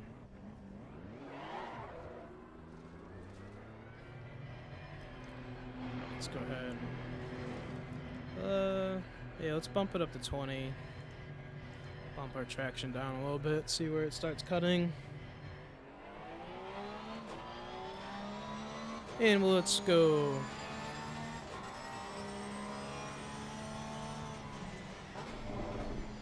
Get some heat in the brakes.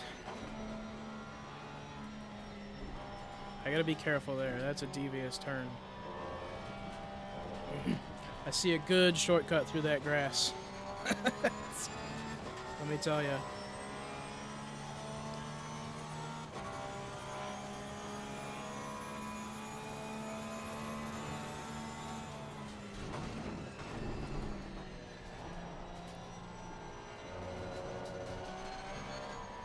Alright, so the cone is the beginning of that.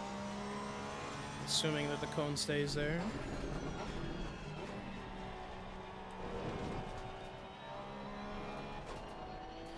Push out here. Alright. Turn a little earlier. Now this, I think we can just down a little bit, keep our speed. Do all our braking here. But we gotta be careful.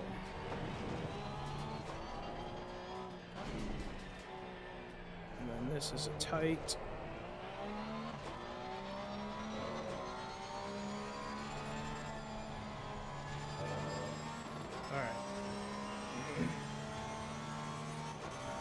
get a lap in. Decreasing radius. Long sweeper. Okay. Okay. Yep. Little too slick there. Alright. Doesn't matter. That wasn't a good lap anyway. Just gotta start here, which I believe is up this way. Yeah, okay, this is the line. Alright, here we go. First turn we gotta slow down for sure. For sure. A little more than that. A little earlier.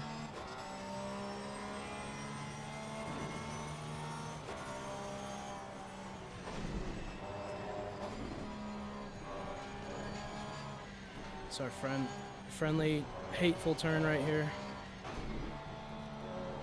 It's like the weirdest little crest that keeps you from seeing that. I just want to believe it's a straight road.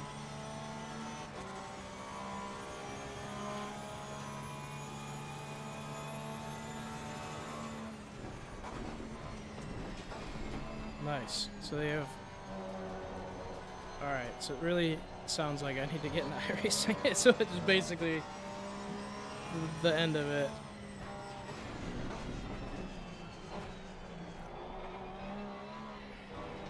In my free time later today, maybe I'll go over there, start setting some stuff up, go through the control bindings, and maybe I'll do that. And then maybe the next stream will be in iRacing. That's right, I can stay here and brake.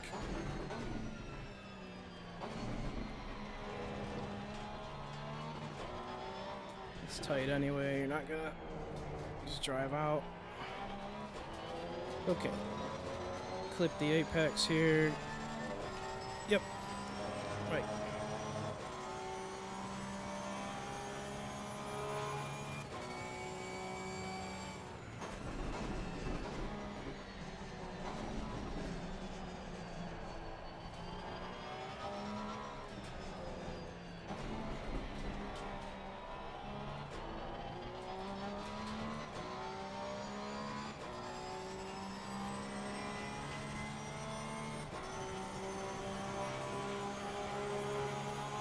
Alright, brake a little more. A little too early there. Alright, yeah, you guys are making it sound pretty awesome. And I have the key anyway, so it's just a matter of me not being lazy or finding the time. I will make it a point and go set that up, actually, because I don't know. It feels like I'm ready to not smash people. Like, it feels controlled, for the most part. We obviously always have our moments, but I feel like I've established that feel of the sim. Because, you know, we have limited feedback compared to a real car, so... okay, good job. Oh.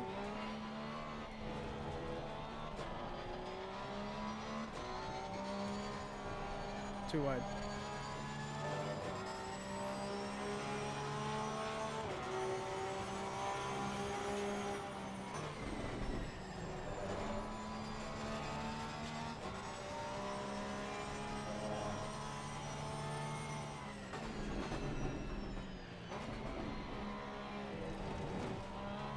Keep it tidy. Get a good drive out. A little traction kicking in. Clip our apex. Hit the other ones.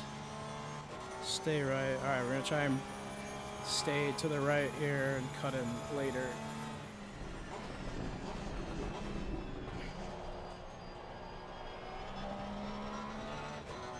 Oh, down to first. I gotta push.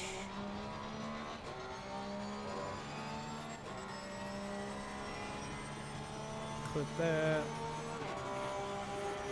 Session is now. 207. Improved by 2.5 seconds. We take that. Oh, it's in third. That would explain a lot.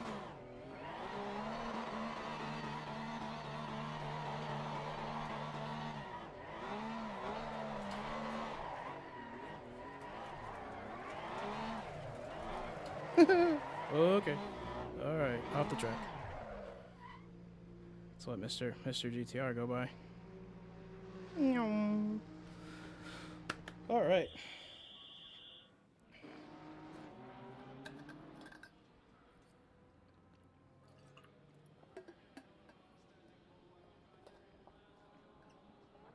Oh, okay.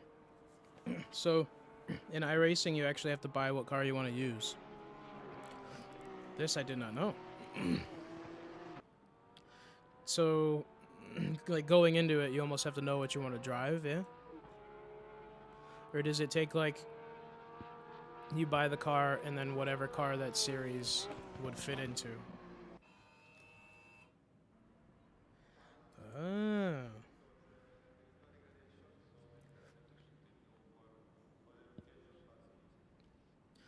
In your guys' recommendations, what would be the top 3 tracks? What are your favorite tracks in iRacing that you like? Okay, so you buy the car and then whatever series that's eligible for, you can do. Okay, so if you want to do a specific series, you have to buy that car. All right. I mean, that makes sense, which is reasonable. It's also nice if you know you only want to race one specific thing, right? They don't force you to buy into everything. But at the same time, it'd be nice if there was a, I'm sure, maybe there is a buy everything button. Yeah, I'm sure they give you some, maybe 3 or 5 set cars, right? They can't just, that would be a crummy service model if you would just to buy the game and then have to buy every single car with nothing to drive in the beginning. Uh-oh. All right. I thought I've messed up my pit window and I didn't know how to change it back. We already messed that thing up enough. We don't need any help changing that. Okay. 12 cars and 20 tracks. Oh, so that's a fair amount. So really, they don't pressure you into buying anything, which is nice. I'm gonna just let these cars go ahead here. Show me the way.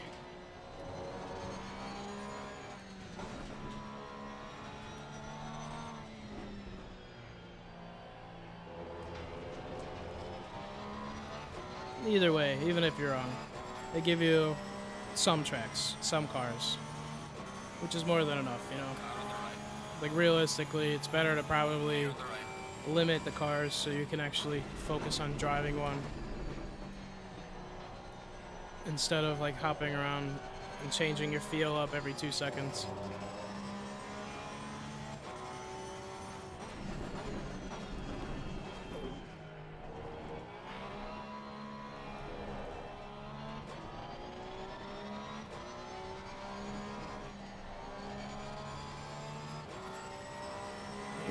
Nordschleife, yeah, I think the Nordschleife has to be in there. Which the Nordschleife is DLC in this as well. I just never bought it because at the time I started sim racing, Assetto Corsa Evo was, I don't know, 2 weeks out, So the rumors of that having like the best Nordschleife, or the open world, really appealed to me, and I was like, well, maybe I won't buy it for Competizione, so I didn't and held off. But seeing, oh geez, where are we going? Seeing Evo in its current state might be a purchase I'll be making sooner than later. Not that it's terrible, it's definitely playable, but this is insanely more playable with AI that recognizes you're on the track, so that's pretty crucial.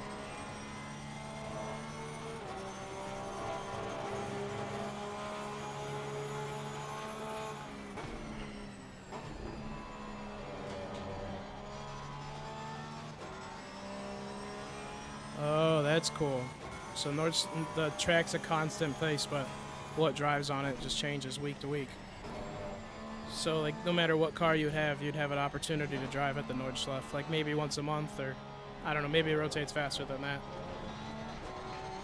Like for your series, I'm sure you could practice there anytime if you had the track.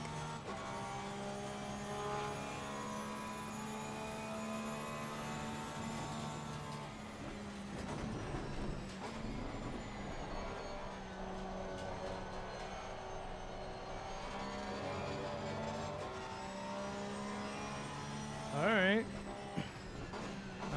You guys are really selling it, even though I already have it. You guys are giving me the encouragement to actually boot it up, register all the controls, and go through that setup.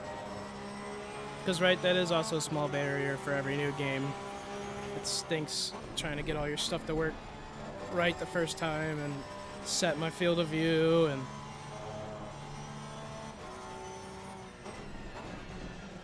Okay, straight. All right. At least that always keeps me in my limited time, you know. So I've been streaming for roughly 2 to 3 hours, mostly because that's honestly all the free time I've had in that day. So it's either spend the time like enjoying it or spend the time fiddling and you know. Well, if you tuned in last night, I don't know if enjoyment was the word. I think we were being tested, but. Enjoyment nonetheless. We learned a lot.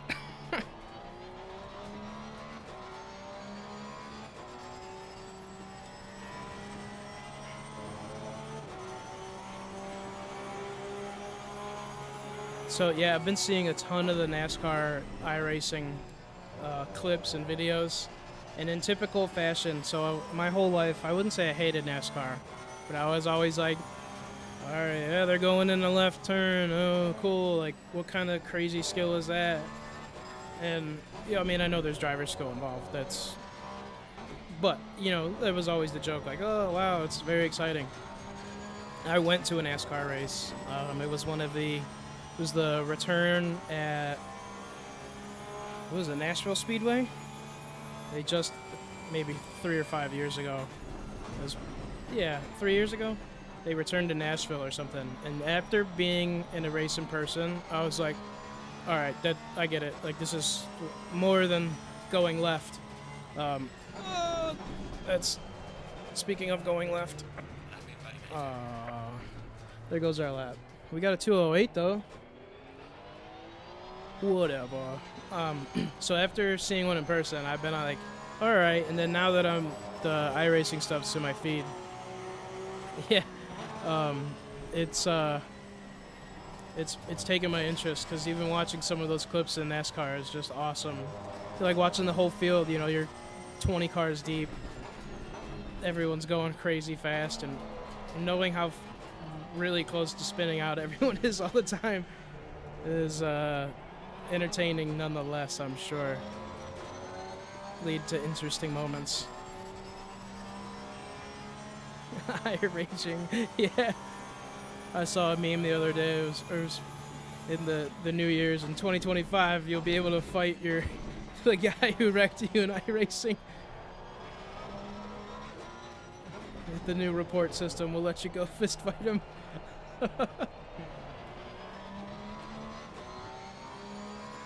Yeah, just like there's so much opportunity for pure chaos to go wrong in that. Oh, all right. Another P1. Oh god. Yeah, let's exit before we wreck.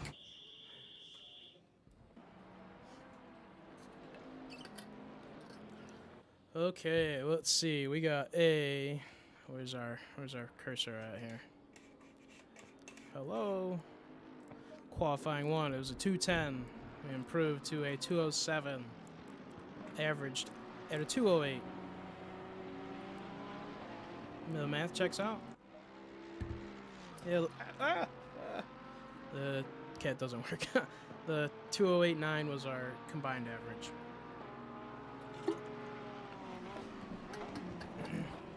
Yeah, just the link of chaos. Well, that's half of the racing fun part, right? If you're in the back of the pack and you see 10 cars spin out, you know, you gotta just try and pick your line through it. Sometimes for the better, sometimes for the worse. Okay, let's see here. Let's see if we can not mess up our pit stops. And that should, in theory, be enough to win the race. It's another 1 hour stint here at Silverstone. Stone, whatever. Silverstone. What's up, Kyle? Welcome for joining, dude. Thanks for joining. Welcome for joining. Join us for the 1 hour stint in the track.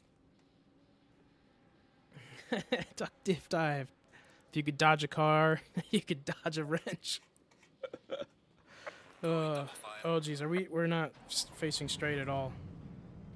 Gotta go fast. Go fast. Hey, what's good, man? Just enjoying the opportunity here to do some endurance racing. Hopefully we don't mess up our pit stops here. Last one we did not swap drivers and didn't go so great. So here we go. Where's the start? I thought it was there. All right, it's right here. Green light. Below, Ken. Okay. Car on the left. Clear on the left. Cold brakes, cold tires. We could do it. Take it easy through here. Brake on the straights. Okay, not that easy.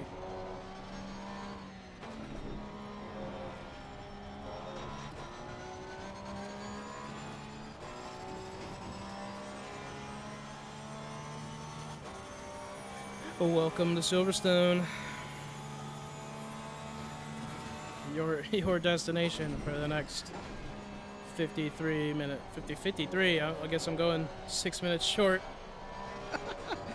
Not a good sign when a minute into the race we're delusional. And bump that down, increase that. Turn traction down a little bit more.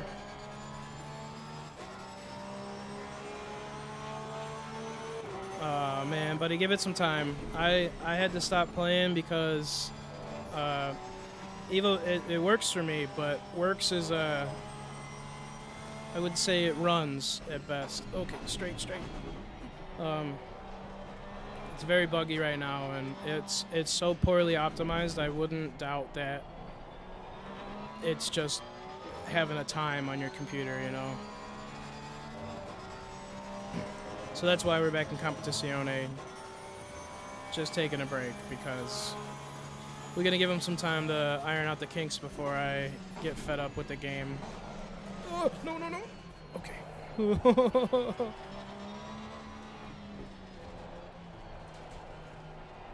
I don't know why. Less traction will help us, but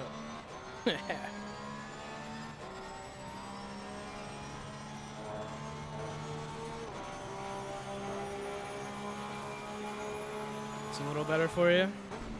Well, that's good. I mean, that's progress, right? And they released what, 3 updates in the first 2 days for that thing, albeit the first one was in the first hour. So I don't know if that's an indication of them screwing up or if they just needed to get a hot patch out. But I would expect another update kind of soon on that thing if they're to be believed at how they're going to develop the game. Yeah, see, for my instance, like just the graphic demand.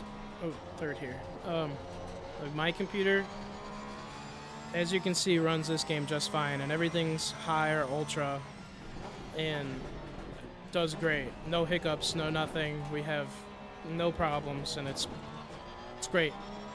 If we switched over to Evo right now and switched everything to high, no ultra, even some medium, it is terrible as far as like looking good.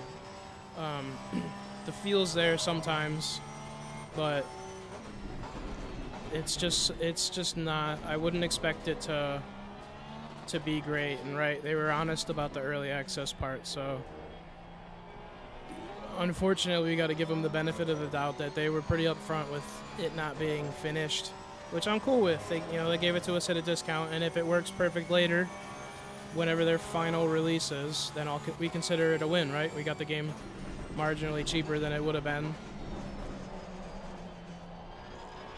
and we can play it early, although we'd have to deal with bugs. So as annoying as it is, I hope it gets solved, because it's just unplayable at some degree too. Like once you get into it, and once you get past the feats of exploring the new game. Yeah, so it's I wouldn't say it's worth it right now if you haven't bought it yet. Crash. It's really, like, it is a fun game for what it is, and I think the platform has a huge potential, especially with the updated engines and everything that it's running on.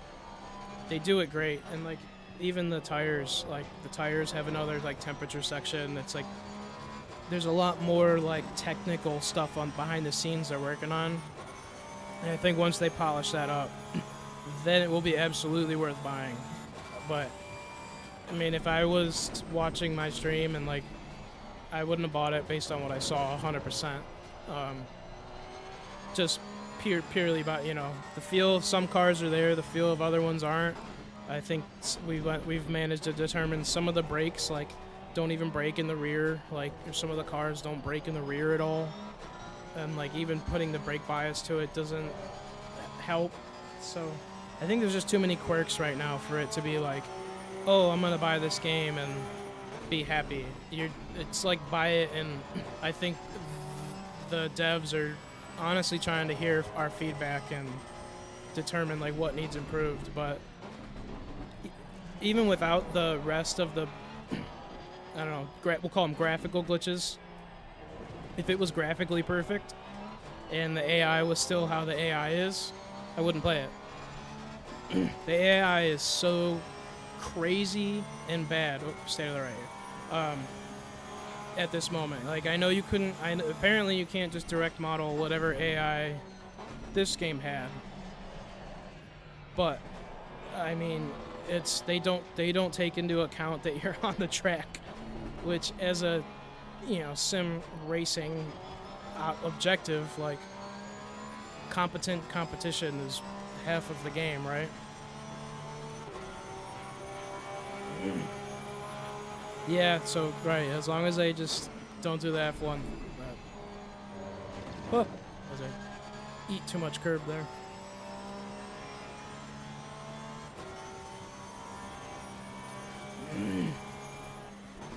But back to Evo, I am super excited to see the free roam potential. The realism is there. It's gonna be there, I hope, at least in, I don't know if this year is a good timeline for them or if it's going to be next year or whenever they decide to release it. But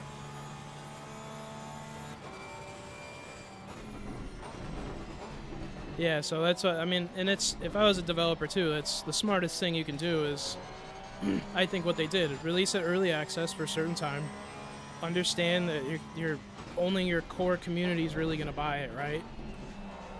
And then you're going to hear the most from those people. And it's not always good to please your core community, but you have to some degree because you want to attract new people, but also maintain your old ones. And it's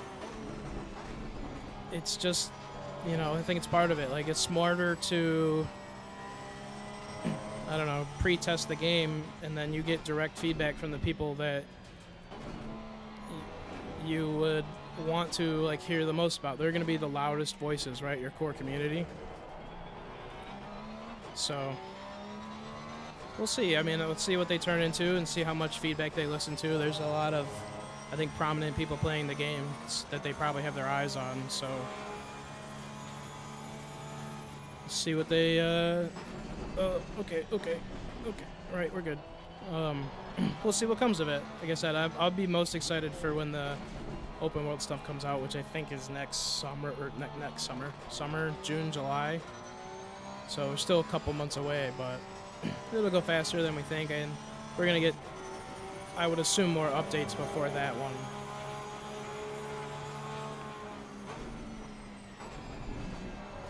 Too much. I gotta stop turning in there.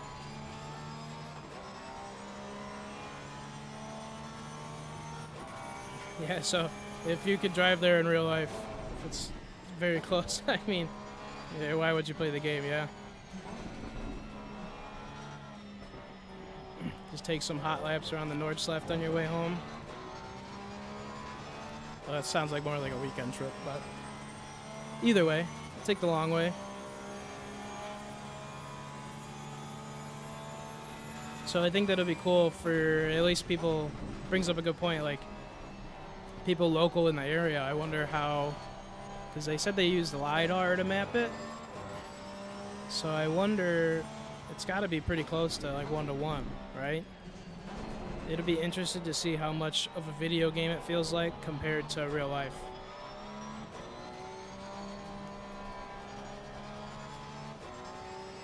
Yeah, so a decent amount of money to run it. Plus the risk, right?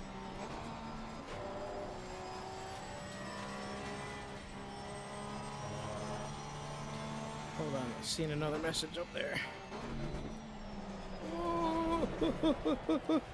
Alright, okay, yep.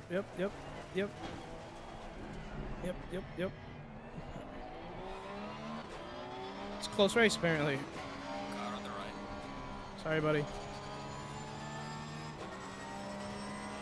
Clear on the right. Yeah, it doesn't, as it feels like it though. Right. Project Cars 3 went, super arcadey, right? Compared to Project... Hey! Why you break it? Why? Why you break? Project Cars 3 went super arcade compared to 1 and 2, which were great. So as it feels now, I definitely don't think they're going to do that. They would have to backtrack a ton to do that, and I don't see it. I think Project Cars needed to attract a lot more people than Assetto Corsa does, if that makes sense. So in an attempt to do that, maybe they tried to like get that Need for Speed kind of feel and tap into that. Oh, jeez, tap into that. All right, don't throw the race here. And so that was what I think happened with Project Cars, which was sad to see, because that was going to be one of the first racing sims I was going to buy for this, and I did the review on it, and it made me immediately turn away and go, okay, I can play that on a controller, and it feels like it would be better.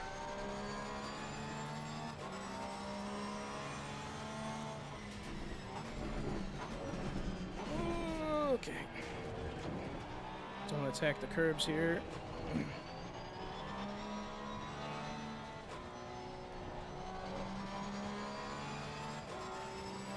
Oh no. Sorry to hear that. Yeah. There's right, we can drive in Sims as much as we want, but does it translate 1-to-1 to a car? And you shouldn't. I don't know. Definitely, some people can, but with the added G's, people act different. That being said, like in comparison, like for those of you who don't know, I ride a motorcycle around a track, not professionally, but not the worst at it. Marginally easier to run a super fast time on a crazy fast bike in the video games, just because you're not scared of diving into that corner and braking late, and I mean there's consequences when you do that in real life. Nonetheless, there's the added physical demand that it takes. It's you're not pushing the button. If you want to drive faster and drive into a corner more, you're gonna have to brake harder, which takes more strength and takes more knowledge of what your tires are doing and where your traction's at.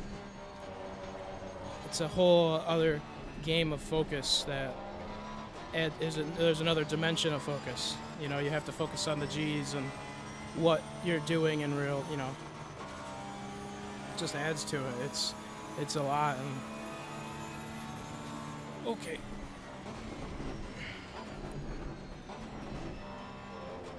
Just wasn't sure what he was gonna do there. Rather drive clean than wreck here. We can get him here. Maybe not. Yeah, we do. We do. Clear on the right. See ya.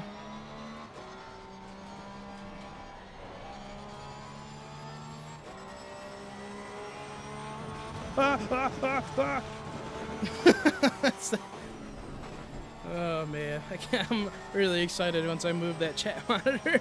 It's, like I said, it's down in the footwell if it were to be in a car. Man, it's not the easiest to see.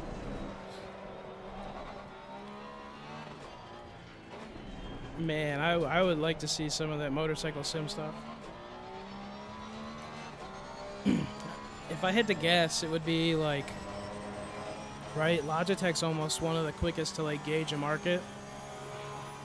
Just because they're, I don't know, they have the mass and the quantity. And if they release a motorcycle sim controller, they could probably sell enough like mice and keyboard to make up for it, the losses, even if it tanked, right? To where if like SimLab made one, like it would have to sell and do well. Yeah, no, I agree. The quality's not there, but I wouldn't say, because even though I've heard impressive things about the new direct drive wheel, so I wouldn't say all of it's trash, but if you're gonna compare it to the older style stuff, yeah, it's compared to the new tech. The G29, oh, that's too fast. The G29 is like what, 20 years old now at this point, which it's probably old. The design's older than some people using it, so well, if it ain't broke, don't fix it. But I don't know. Yeah, the Pro wheel, which I've heard is relatively good, but again, you're getting into that cost bracket to where there's proven wheels that are, I wouldn't say better, but tried and true companies that have been slaying the direct drive game have the same price point wheels. So it's just a weird market for them to compete in. I mean, it's nice to offer it, right? Especially if you have like availability issues. And anything that gets more people into sim racing would be good. Yeah, but like you said, other brands cheaper and better. But unfortunately, like, and I'm a testament to this, we as consumers, we don't always have the most information available at us. All right, we gotta pit soon here. Can't forget that. Not this lap, but pit soon. But as consumers, we always, sometimes the first thing we see is the first thing we want and buy, and don't do our research. If I were to go back, I probably would have ended up with different pedals and different shifter maybe. And hilariously, I bought like some of this stuff 2 weeks before they released the new version. Now there's both good and bad to that. The old version's tried and true; it works. Everyone's worked out the quirks. Everyone kind of knows it's a good working design. And when you buy the first iteration of something new, I'm not saying you're beta testing it always, but sometimes you're figuring out stuff that they didn't figure out in their testing. So it's interesting to see, oh, too fast, like what problems come up with new items and new stuff. And same thing with cars. Buying a first model year car is a little bit of risk to it, just because there's no experience with it yet, and the iterations that came with it. Oh jeez, what's going on down there? Dude, being raided. What's up, boys? Boys and gals. I guess we gotta be equal opportunity raiders, right? Today's world. That's exciting. So I'm not sure what that means. But welcome to the race.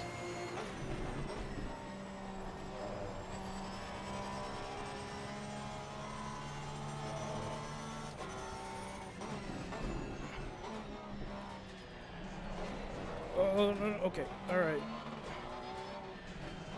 Get through here. Ah. Hey. Thank you. All right. Oh, I don't know where we're at. Freaking out. I think we're gonna pit here. Swap driver. Yeah. Looks like we need to pit. Unfortunately, we just lost a decent lead here. So, might as well. Let's take it, do the driver swap, pull up the old pit menu here. I don't know where the warning line's at. It's up here. Yeah. Okay, we are changing drivers, it looks like. No, don't change the brakes. Oh, okay. Alright. Changing drivers. Let me add a little fuel here, right? Okay. Let's see if we get it right this time. The last pit stop didn't change drivers correctly. Alright, we're in the pits. Go to work, go to work.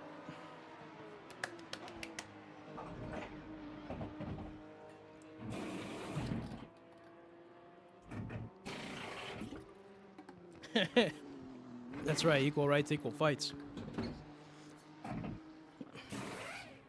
Everybody wants equality until you look it up. Yep, so this is the entire Fanatec system, and or everything I have is Fanatec, I should say. The wheel is the DD Plus. Let's see, and the pedals are the V3 inverted.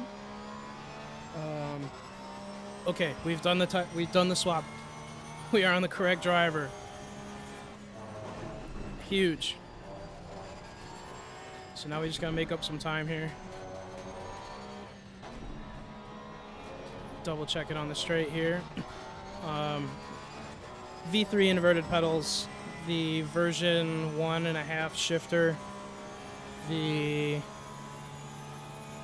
1.5 handbrake version 1. I don't know what shifter it is. It's the first one, or the shift. I don't know.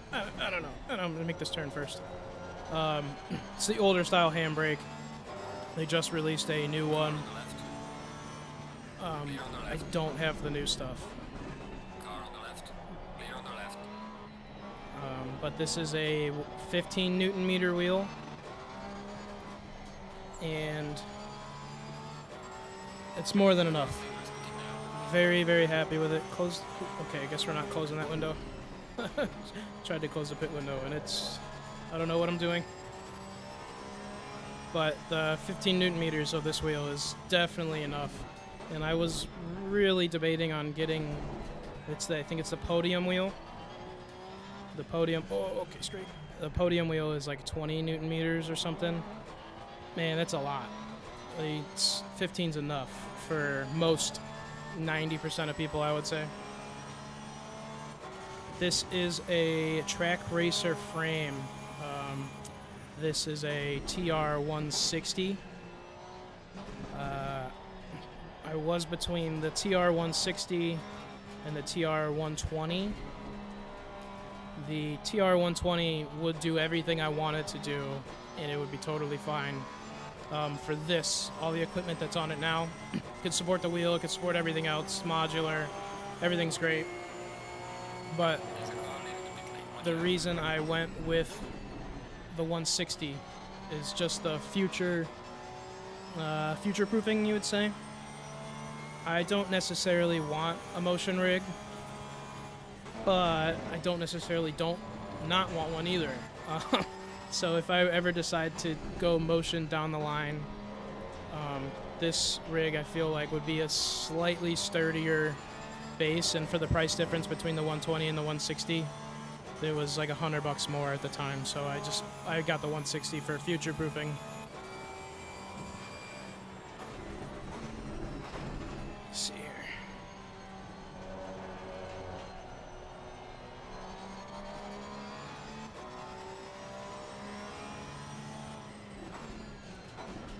Let's see. 9 millimeters or the 12 Newton meter Monza. Give me a second here. Let me read the whole comment. Man, for the $100 more, just go ahead. So it depends on the game. You're not gonna run every game at 12 Newton meters. You're gonna get tired after, especially at first, until you build that stamina up because you're first starting, right? Which is hilarious to say you need stamina to sim race, but it'll make sense.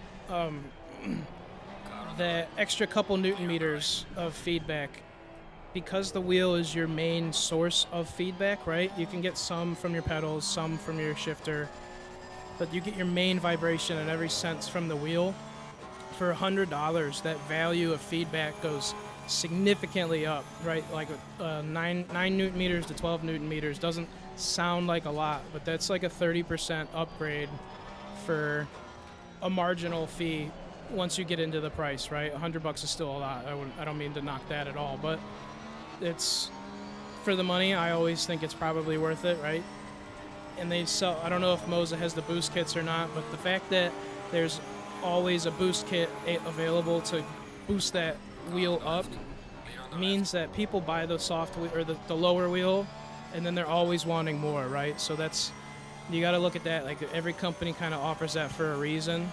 And if the boost kit's $80, $70, $80, $90, right? You got to buy it down the line. You got to plug it in. It's another contraption you got to wire manage. If you know you're going to buy it and want it, just do it. You know, you'll thank yourself. And this has been one of the things that I haven't regretted spending any of it where I did. So it'll be worth it. Monza doesn't have boost kits. Okay, so that's something very good to know. I guess you're going to be locked in if you buy into the Monza as far as the Newton meters. So that's good to know. I did not know that Monza doesn't have a boost kit. Again, see, I'm not always the most informed consumers, and man, the companies don't always make it easy to do, right?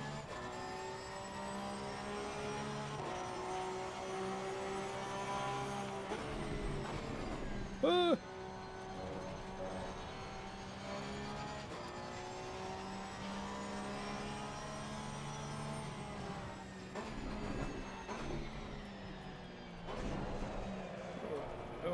Okay. Definitely not the faster there.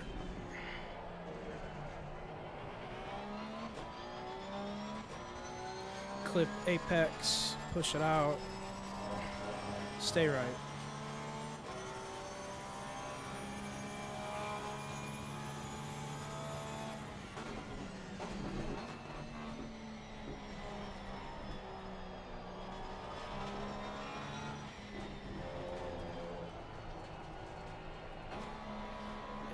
Just get better responsive first right there. Yep, buy once, cry once. That's the story of my life, except it's usually buy a lot, cry a lot. It's also a double-edged sword. But yeah, I truly believe that it is a slippery slope, so fair warning. But the more you do now, the less you're going to want to do later. And always have that like back of your mind wondering feeling of, oh man, do I want that extra Newton meters, or did I want that extra feedback? In a game where getting that we're trying to simulate the most feedback, right? I think it's worth spending the money if that extra money gets you an additional sense of feedback. So like I said, that's like a 30% increase in Newton meters. That, 30% is kind of big when you get down to the nitty-gritties.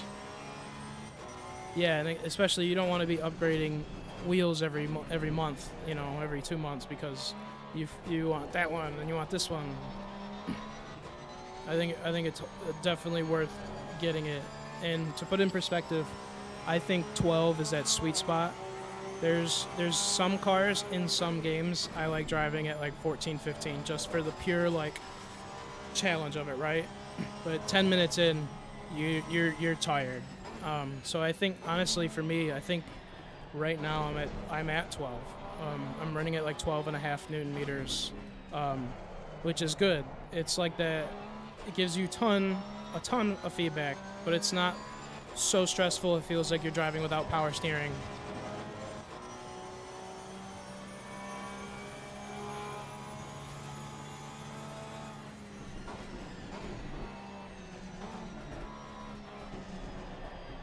Oy, oy, oy.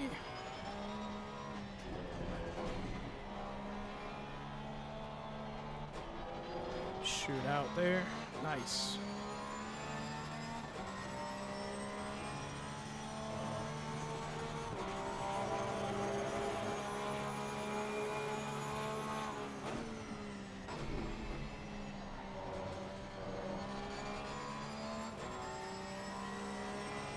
Huh.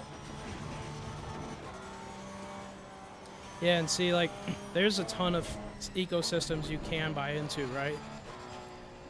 Which I guess in today's game is a good thing. It offers a lot of competition, and although it is annoying because it's a lot of options to a consumer, which has a steep wall to learn, right? You got to choose a cockpit, you got to choose a wheel, you got to choose pedals, you got to get a shifter, you got to get a handbrake, you got to get the wheel, you got to get your buttons. There's so many knickknacks that it's very daunting for someone who doesn't know what they need, right? Like, even I don't want to say I was like a knowledgeable consumer, but I had a good base of like, oh, okay, I'm gonna have to get this and that, and I'm still finding stuff where I'm like, oh, had I known this before, I would have bought this instead. But again, saying that being said, again, I'll revert back to I have not had a single ounce of regret in building a sim, and I've been debating it for a while. It was one of the things that's 100% worth it, and for money, for time enjoyment, will easily be very valuable, you know.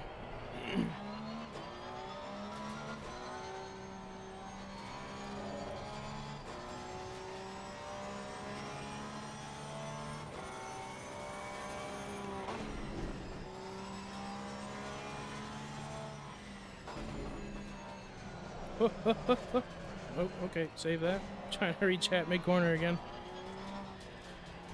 Dangerous game.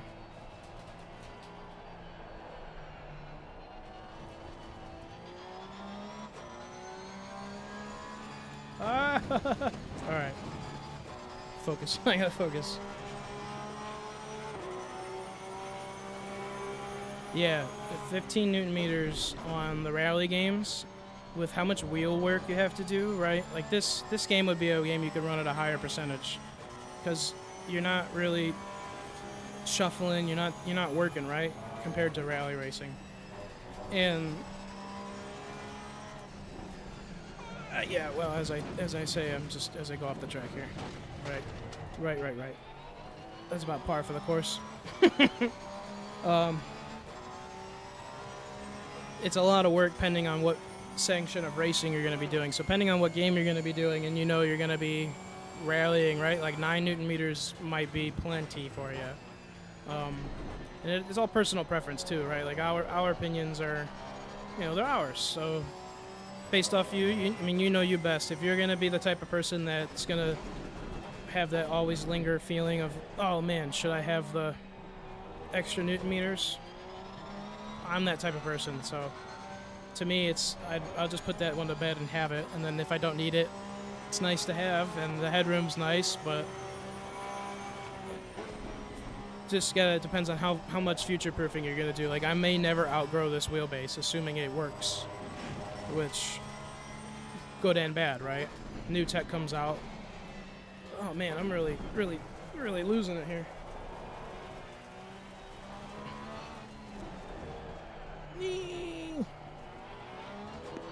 Alright, got like 6 minutes to change drivers here. And we'll be hopefully done with pit stops.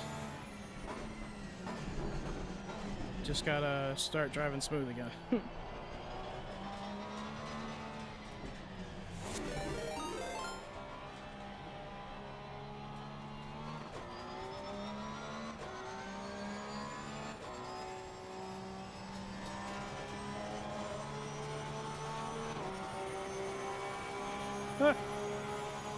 Yeah, that's another great thing about sim racing equipment, especially now in today's world. There is a lot of deals on stuff. I see you guys posting some links to pedals. There's definitely, you can, if you shop around long enough, you can scour and get some sweet deals. Another good thing, if you have a Micro Center near you, Micro Center has a actually surprisingly good stock of sim racing equipment.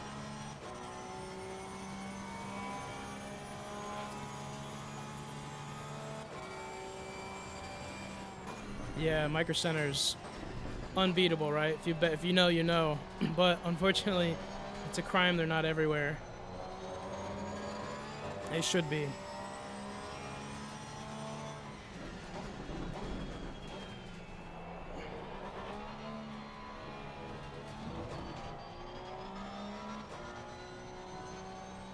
Yeah, they are weird.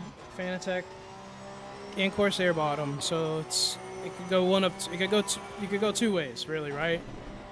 Either big company Corsair steps in and kind of gets their act together and saves their customer service and improves everything while hopefully not degrading the equipment technology, right? Because Corsair has great stuff. They also have some not. But well, only time will tell.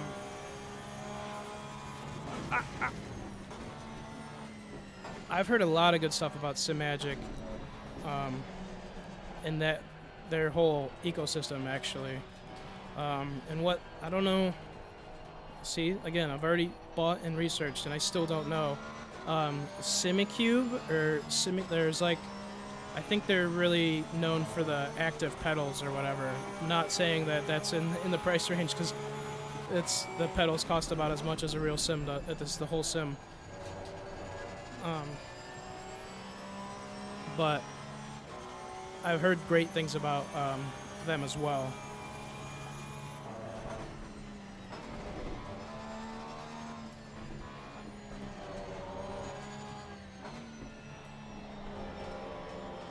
Yeah, the active pedals are, but again, in a game where you're trying to get that feel, right? If I had that money, man, ooh, I would be. Everyone who uses them says they feel pretty close to a real break, but I can't imagine spending. These were not great either. I got them on a Black Friday deal, and for how old the design is, questionable pricing, but still great pedals. I just can't fathomly imagine spending 2 times that, 3 times that on a pedal set, and then needing 3 pedals. You know, if you buy 3 active ones, that's right.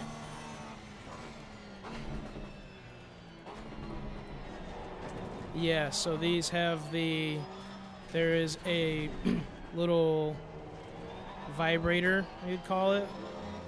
I guess it is haptic. I don't know.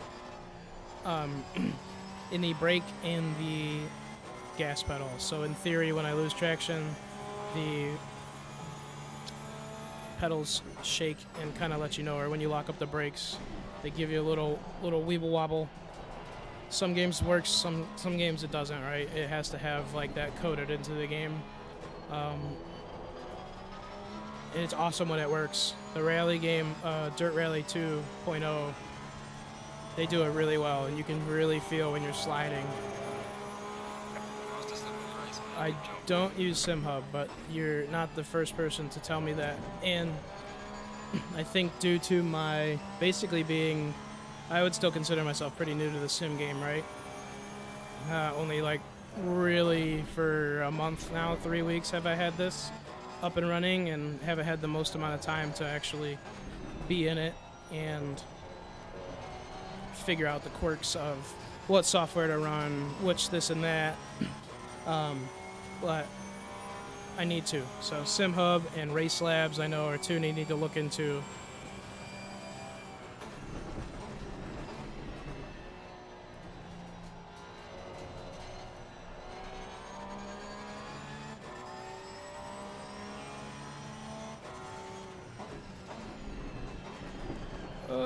slow. Alright, I think we're gonna take our pit here. Swap to that third driver here.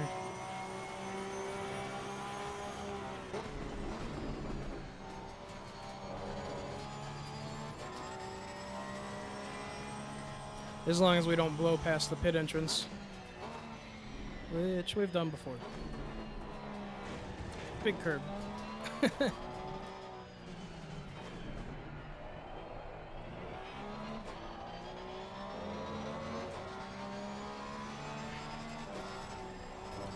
Whoa.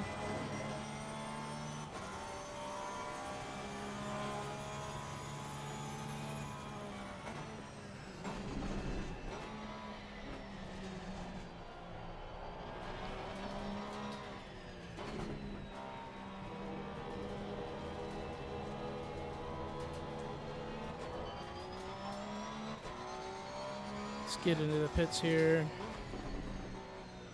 Catch up on chat. Oh, we gotta focus on change driver. Add a little fuel here. And it looks like we should be set up for success. Hoping. Here's hoping. Alright, let's run it back.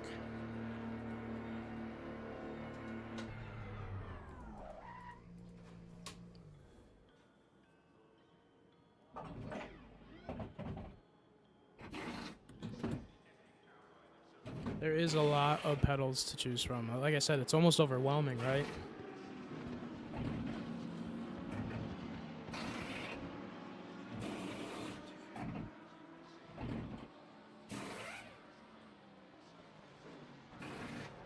Yeah, and I think, I don't know how, like, recent, right? It seems like the sim magic, just sim racing in general has kind of picked up in popularity. Okay, we're on the third driver. We didn't mess the pit stops up. Reliable to win here. I think the popularity, right, might bring some higher gear to Micro Center, which would be super cool. Make it more available, right? That's what it's really the end goal. Get your friends sim racing, and then we could just bash virtual tires and virtual bumpers instead of spending all our money doing it on the weekend. Yeah, or just buy $3,000 worth of pedals. But hey, you know, if you get into a point where you're going to be using that feedback for, I don't know, more than just fun, I'll say. Like, if you do any real driving in life, it translates. It really does. Establishing control of a thing that we really can't feel, right? In the sim, we're linking our brain to something that has no actual feeling other than the feedback we're getting from the wheel. But from that, your brain knows what the car is doing. So when you figure that out and come across it in life, like, those thoughts have already existed and your brain's already kind of mapped out what to do. Now, not one-to-one, but the roadmap's there. Car on the right. Clear on the right.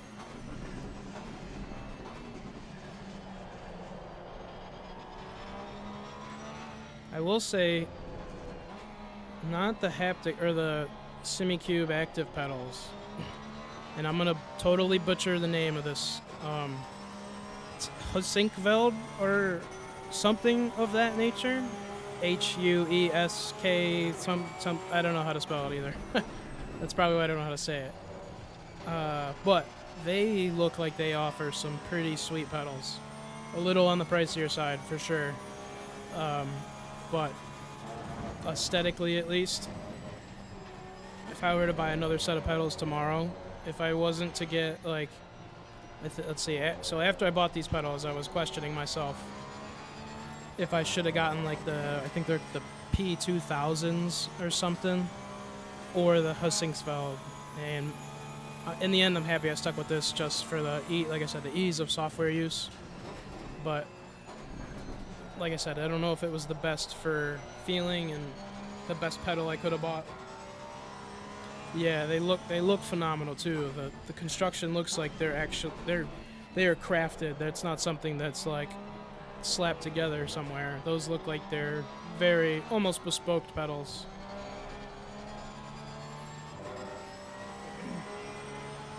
Yeah, so the P2000s are what I was in between getting in this. So long story short, I did some research before I bought the Fanatec stuff. All the Fanatec feedback I heard, all the equipment's fine. It was getting the product seemed to be the worst experience people had, and the customer service after that, or dealing with that. So I kind of bought my stuff right before the Black Friday sale in hopes to beat the shipping mayhem, and I was like, okay, if I have to spend $100 extra on something, but get it months ahead of time, right? That's worth it, because I didn't want to wait months. I wanted my stuff like next week. Ordered everything, bought everything, everything ships. Everything except for 2 packages comes. They shipped it all separately, separate boxes, and this just happens to be the time FedEx threw all their packages in the air and walked away. It was so annoying. I was out a month of waiting time, hoping the pedals would show up almost every day. And they needed a signature too, so a couple days off work to stay home, sign for this package that never came, right? Come to find out, I call FedEx. They never shipped my pedals originally that I ordered. So, at some warehouse oversight, I don't know. But I ordered early to avoid any havoc and experienced total havoc. So, your mileage may vary. I don't know. But it took me over a month and a half of waiting for Fanatec to ship another set of pedals.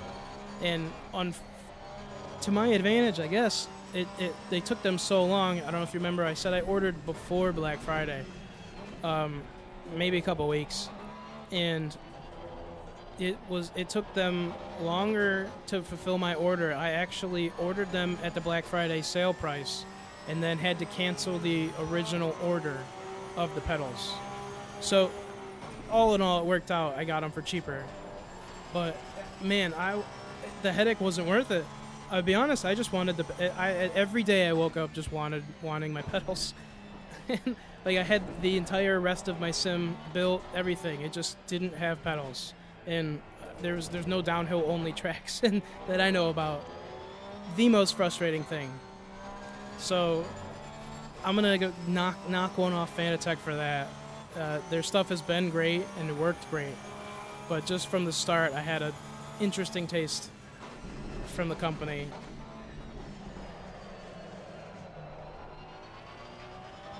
Their customer service is good too, and they replied to me when I sent them an email. I didn't get ignored or anything, but the way they went about, like, just leaving me in the dark for a month after I bought 2 pedal sets, I just wanted an answer. But I have them now, and looking back, it is what it is. But maybe I should have gotten them P2000s or the Hussingfelds if I had the opportunity again. But is that stop? Is that a worthy upgrade now for me? I don't know. I mean, I haven't really found the limit of these pedals yet either, right? Like, I think my driving ability has not exceeded what I have.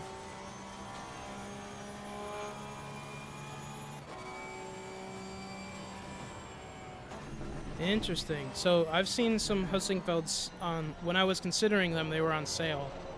I haven't seen them in person, to be fair, as well. So I don't actually have any experience with them.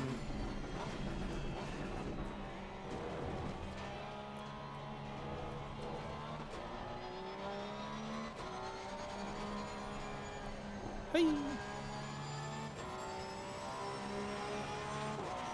Yeah, see, and that's the thing. Like, I bought the V3s kind of knowing at some point, I knew they weren't the best. But I knew they were a good starting point because they have room to improve into and some upgradability in them. And they had some good sensors, right? They have the little feedback in there, and just learning though, I could have bought a pedal set with I don't know, higher pressure sensor, if that makes sense. The pressure reading on the brake pedal could be higher. Yeah, the pedals would give you the most feel too, right? Because braking needs to be the most consistent. And by any means, if I've shown that clearly, the one time we don't brake or lock them up for 2 seconds because we pressed a little bit too hard and don't have that feeling, right? We blow the corner, and the real secret of getting fast is slowing down. And brakes are the key part of that, as silly as that sounds.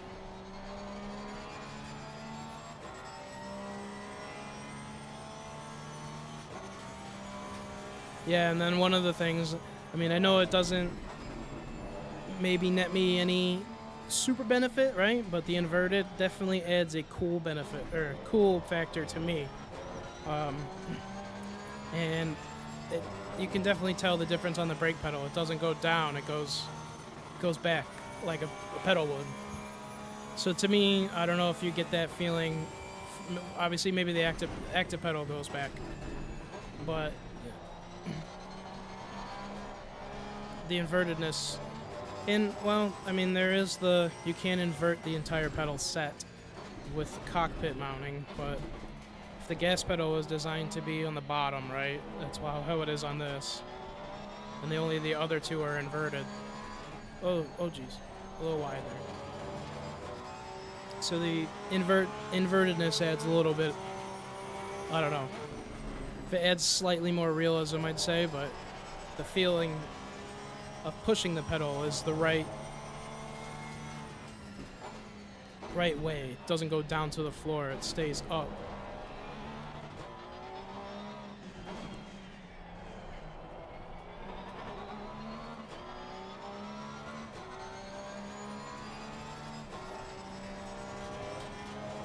Whew. Ooh, man, we are coming to almost a close on this race too. It's crazy. We do incredibly better when we don't have to do an extra pit stop and change drivers for no reason.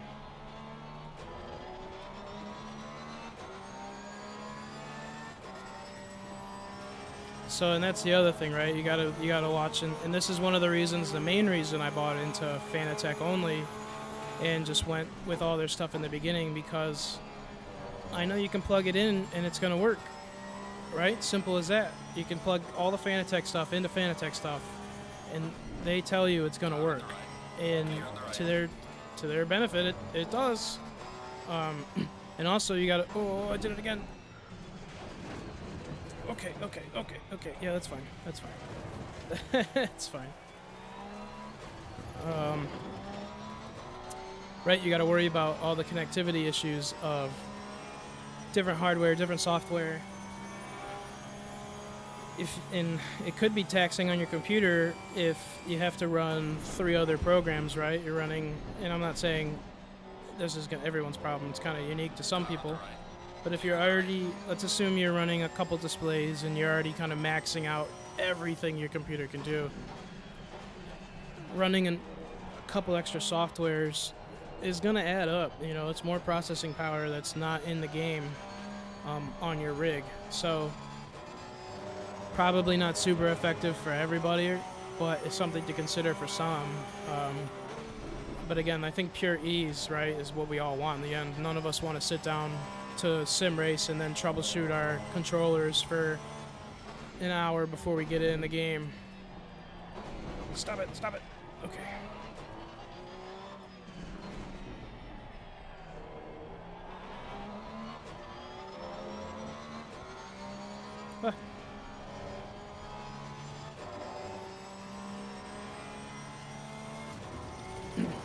Yeah, USB, you're good. Yeah, because, right, the pedals kind of are their own separate controller, right? So you can totally be pretty safe with that, but You might need software to control them still. Unless...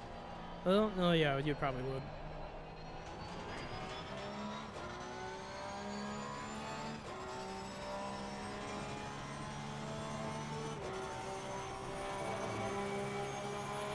So be careful with USB hubs though. I actually just ordered one for some of the webcams.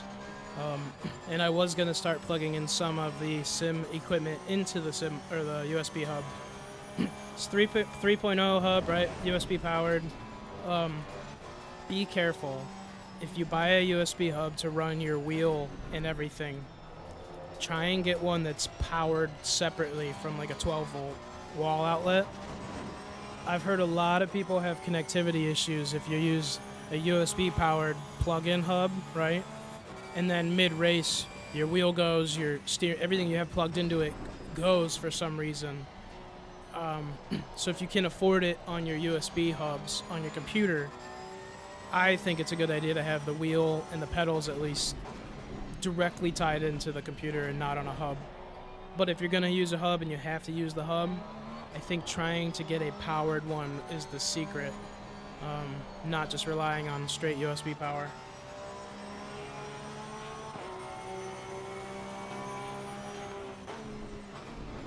Because, right, not every computer has 10 USB ports to run all your peripherals, because you got mouse, keyboard, those take up 2 slots.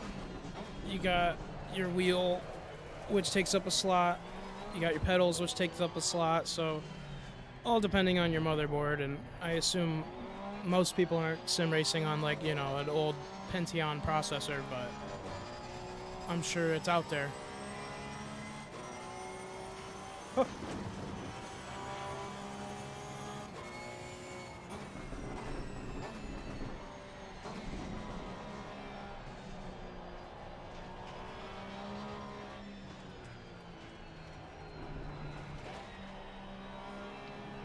I've heard great things about the CSL V2s, and again, it's one of those weird naming things.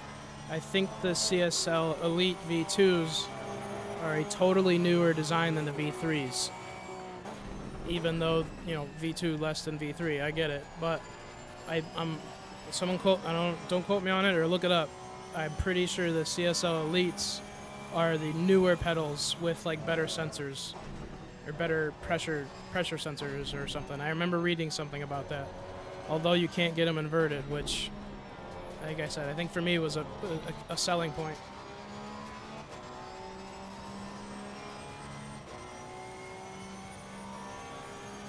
I see. Just get a PCIe card that gives you more slots, and then it's direct to motherboard, right? And then you're at hopefully a higher bit rate than a USB hub.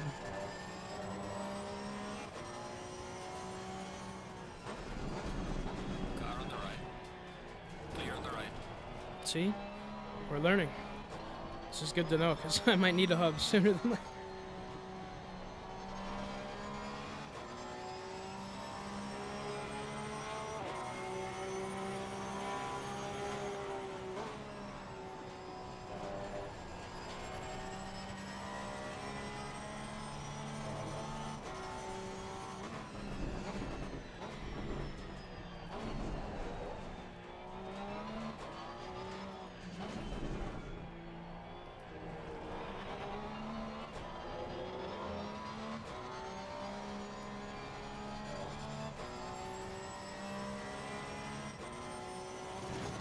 I see, just power delivery.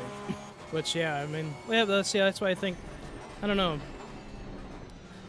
Then you're just, then you're relying on your power supply in the computer, which arguably should have the room, right? But if it's a separate 12-volt power from the wall, getting constant power, right? I wonder what would technically, I don't know. I wonder what would math out to be more efficient.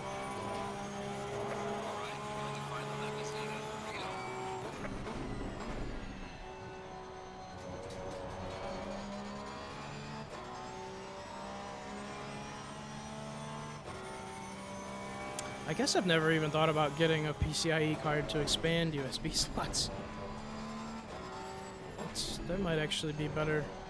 Just for not having another cable, just not having another box and a hub externally, like just another thing to manage, another clutter point, right?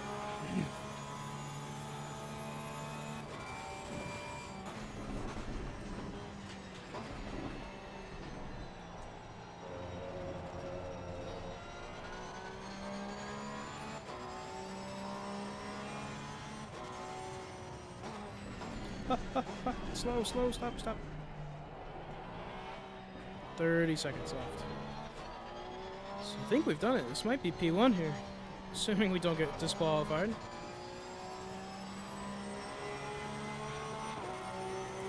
I see.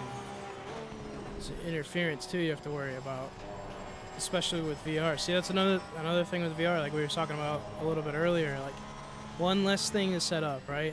Like, I'm sure you've had some experience where you've just wanted to hop in, and then that's, you know, you got to tweak here and there, and the sensors aren't picking up for whatever reason. Man, I want VR to be so good, and it is. It really has come insanely far.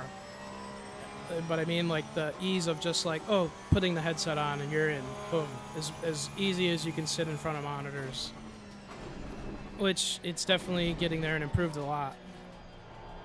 But I don't know. We'll see what the future comes in the store. All right, let me win this race for you before you go. One more turn, one more turn. It was great having you, man. Thank you for stopping and chatting. We got P1. Hopefully that was enjoyable to watch. I appreciate you stopping by. All right, P1. Turns out, if we pit right and change drivers, it turns out super helpful in the terms of race strategy.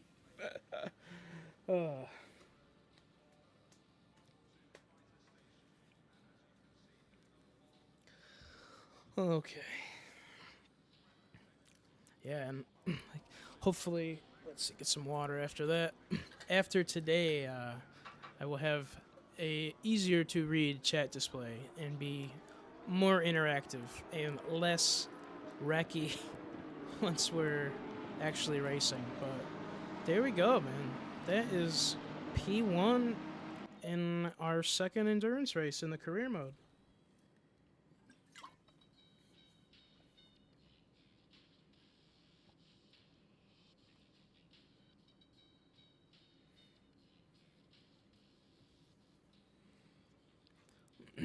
Oh yeah, let's see. Engine map testing, all right. Team needs to work on next year's car by gathering some data. All right, we could do that. We could do that. This may be the last session for a bit here. See what comes of it, but I don't know where my cap is. This endurance racing is taking a toll here. I'm getting hungry and eventually need to use the bathroom. Hey, thanks for the follow. Appreciate it. Welcome. Welcome to the chaos. Welcome to hopefully not wrecking. Appreciate you. Appreciate everybody being here watching. Green light, green light. If you're chatting, it's fun. Team needs to test the car in order to Start the car here. settings for next year's unit. Push as hard as you can in the short 10-minute distance. practice here. A little morning session. Let's finish out strong. Turn our brake bias up. Wait, is that 40? That's less now. Oh, wait, it's crazy less because of... See, that's 47? We were at like 52 before. No wonder why the cars feel so different all the time. See, this, you learn something new every day. So the track's a little bit slicker now. So they've given me more traction and less brake bias in the front. That's pretty cool. Hey, it's all good. Appreciate having you.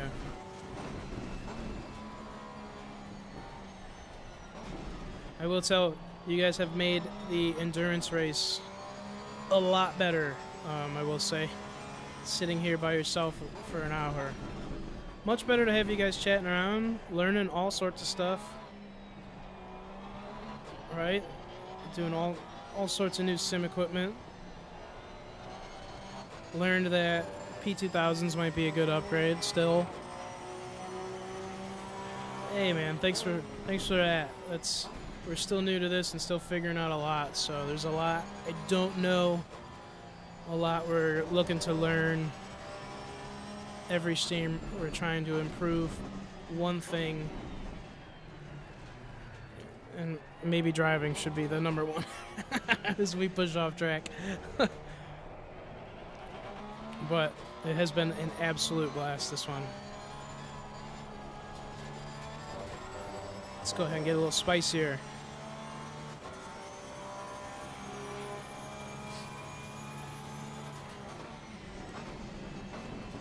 So it's, I don't know if it's actually like slick out. I think it's just more like the feel. It sounds weird, but it looks like the track's colder. as much as you can see temperature. It's got that like early morning kind of, you know, greenness to it, right? It hasn't quite heated up in the daytime. I don't know, man. If you tell yourself you're good, you'll never be great, right? Always room to improve. It's only after we P1 by, like, you know, huge gap, we'll be all right. But I am curious to see, right, the difference between multiplayer and single player, because so far this is single player. And the AI caps out at a certain degree. And I know you can turn them up to some amount as well, right? Make them harder.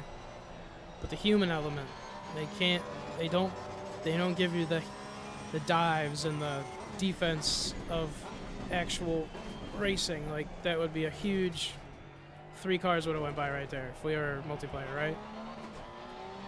So I'm curious to see soon enough how that will go.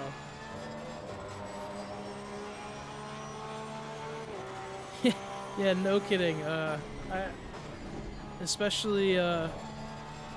used to monitor with my phone the chat, put my phone like up by the dash, right, where it'd be easy to see, and eyesight worked out great. Except I don't like using my phone for anything. I'm very anti-phone. So today and after today, hopefully maybe tomorrow even, the mount for the upper monitor so I can look up and see something instead of down at the footwell, which I'm happy to have. I've got my laptop set up next to me, and glad we did, because it's been really fun chatting with everybody. But I'm looking to improve that, make my life a little easier, be a little bit better at keeping a focus. And plus, when we go to iRacing and stuff, we'll have that extra monitor to see what's going on.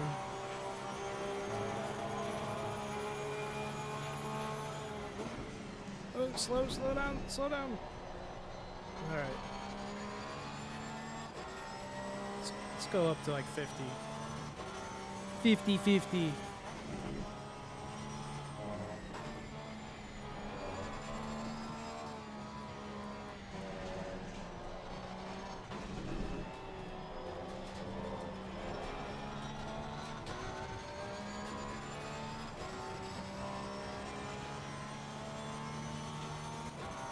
Thanks, man. I appreciate that, and thank you for the feedback. Really, whether you liked it or not, it's really good to hear how I can make it better, how to improve. But I'm very happy to hear that you like it, and we're getting somewhere right? We're going somewhere. At least we're going around the track the right direction. I think main things on my mind, I got to figure out how to place the cameras. I think this is a decent setup, right? The 2 on the left. I don't want to block up the game view with the cameras you guys see, right? In the bottom left, bottom right. But I I don't want that to be left out and be small. So I think what we've figured out today, oh god, that's not it. We didn't figure that corner out. I like the double stack on the left. Keeps the center of the dash a little cleaner, and we really just lose some A-pillar, right? I want to find a way to increase the field of view that you guys can see. I guess it's not too bad, right? You can see most of the front of the front of the car. But right, I am on the triple monitors, and it's just, it looks horrible if I stream the entire display to you guys. You'll get a huge black bar, and it'll be really, really skinny. So it's almost unwatchable. So I was trying to find that perfect balance, and there's some streams, some of the previous ones, there's like a black bar on the bottom. And if I shrink the video, it actually fits more of it in it, right? So I was trying to find that perfect balance of giving you guys extra field of view to give you more of a sense in the car, yet not be taking away because it's smaller. So we're still tweaking. We're still tweaking things here and there, still dialing in all the settings, but I'm having a really good time, and it's made it a lot more fun sharing it with you guys. So again, thank you all for being here. It's been fun.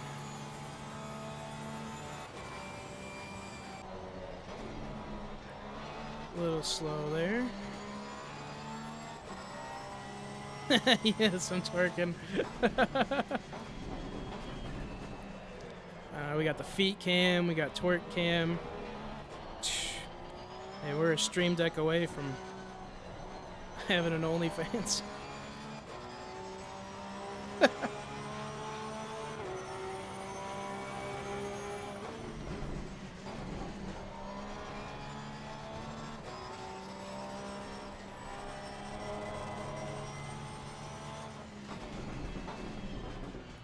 Live stream now with 100% more twerking.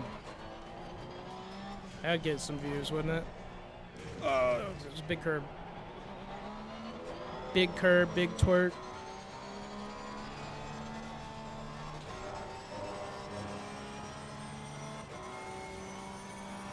Yeah, so it's another thing I've been researching. But right, man, it's crazy. The more research I do, the more things I find to spend money on, right?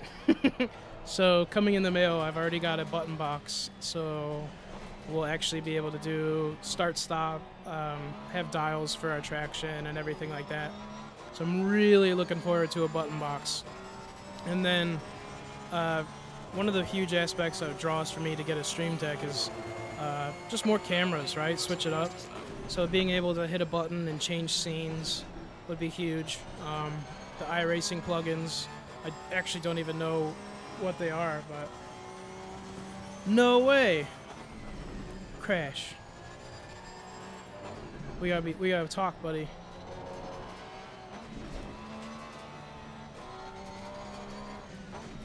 I wish I would have known that. You gotta be slinging them button boxes. Although I kind of appreciate the not 100% sales pitch. That's also how you get me something to buy things. So I don't know how to go about that. Take that feedback with what you will. That's really cool, man. So I was looking up a bunch of videos on how to wire them and solder them. I have all the soldering station and everything, and I'm not unfamiliar with soldering, but I am new to electronics and understanding how they get their sensory inputs. But I was learning about like the Arduino boards and wiring all that up, and I was really debating on buying the components and making one, and then I was sitting at work one long shift, and like I just decided, it's probably worth my time to just, as fun as it will be, and I'm not against making one still. I still would like to go down that path at some point and figure out what I need. But I did need buttons nonetheless, so I was like, you know what, I'm just gonna chalk it up and get one here. So I think that should be here a couple days, or if not next week. I think it came from the UK or Germany, somewhere overseas for me. So give it a week or two before I expect to see it. But Oh God! Oh, the princess is here. What's up? Welcome.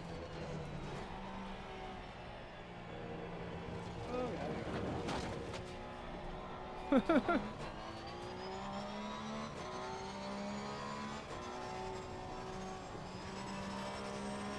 welcome, welcome. Alright, let's see what's after this career event. I don't know how much info they got on the R&D job right there. Use touch portal, okay. Hey, thank you for the follow. Welcome to what seems to be avoiding grass, or attempting to. Let's see what's next. So, yes, I did make one, but hear me out. I don't know what to use it for. 6 hours. Oh man, that's a lot. I don't know if we're gonna commit to that. We are gonna still drive. I'm not done yet. Uh-oh. it's pure chaos now. So, I've made a Discord channel. Is it?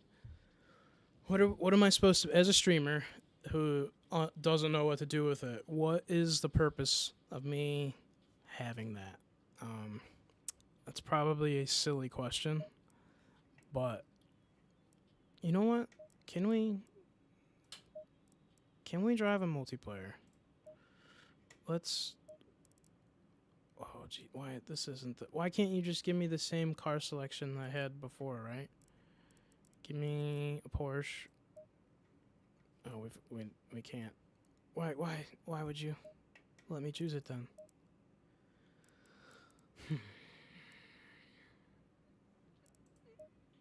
Still, why locked?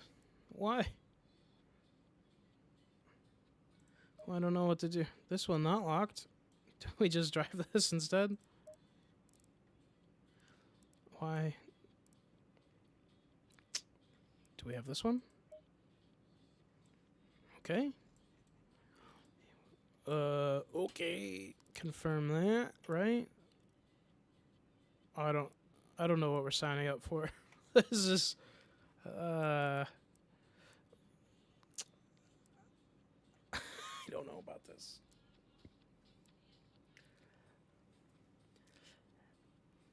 Hey man, thanks for joining, and I hope to catch you in the next one. Hopefully we can get you back here and chat again. So thank you again for tuning in. Keep me company on my. We'll go back to single player. we're gonna skip out of that. Thank you for joining. Like I was saying, it was very fun having you. We're gonna go do a quick race here. Let's go for 15 minutes.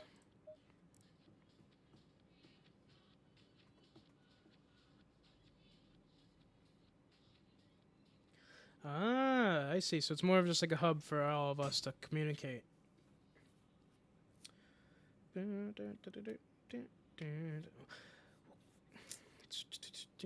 I see.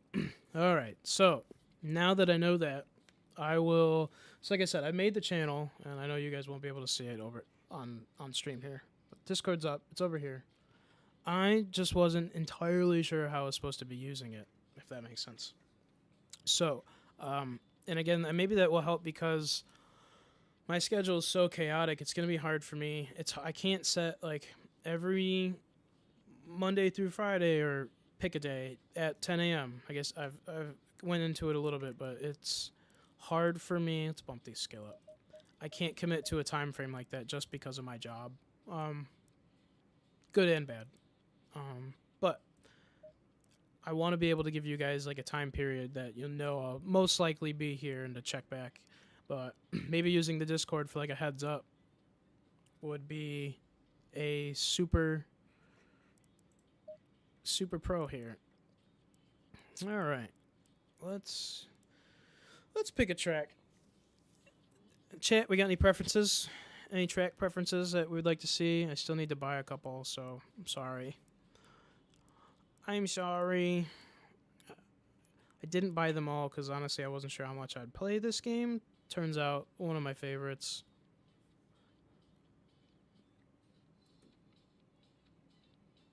I see. So just share a lot more info with you guys through Discord. Okay. I will get that set up and work on that.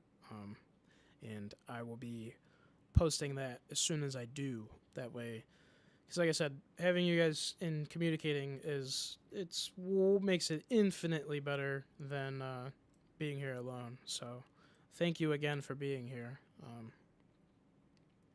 And any way I can make it better, you let me know, and I'll try my best. Let's do Watkins Glen here. I like it.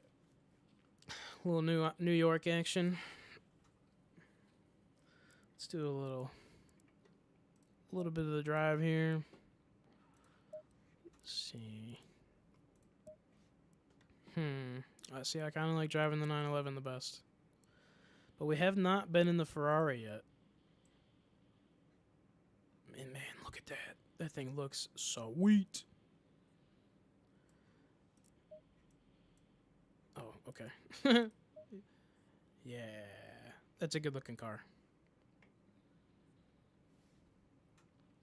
Alerts are fun and fun sticker and sounds. Okay, sweet. Add more stickers and sounds and more alerts. What kind of I know, so I don't know if you've seen, I have the follower alert mini games. So you guys can play mini games? Yo. All right. I need to look up that. Let me make a note here.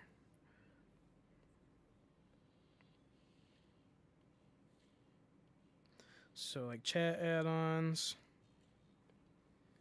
All right, sounds, fun stickers. So all things to work on. Stickers, more alerts. So, as a viewer, what kind of alerts? What's the line between too much and intrusive and fun, right? Okay, so I will look into minigames and getting all that. But that's the key line, and that's kind of why we started simple here. Is sure this lineup looks perfect. Oh wait, let's see what. Ooh, all right. Now we have to go through the liveries here. But I don't want the alerts and everything to be, I don't know, take away from the driving experience. If that ooh, I kind of like that one a lot. It's between that one and the Sky. Lots of options. Mini chat avatars. Walk on your screen. All right. So I think as long as I could figure out a way to make it not, you know what I mean, not take away from the actual viewing experience, right? And not be super tacky. It also, I guess, would bend on my taste and what I have on the alerts. But figure that out. We could do that. What was the other one we liked? Hub auto. All right. Let's see. Sky. I kind of like this one. A little more color to it. Spending a lot of time on a decision that we aren't going to see. Okay, let's go with the heart. Say that one. We have all that off. Right. Clear weather. Give us some chance. Damage. Wait a minute.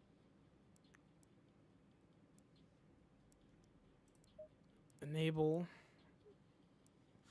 Let's keep the wear off, right?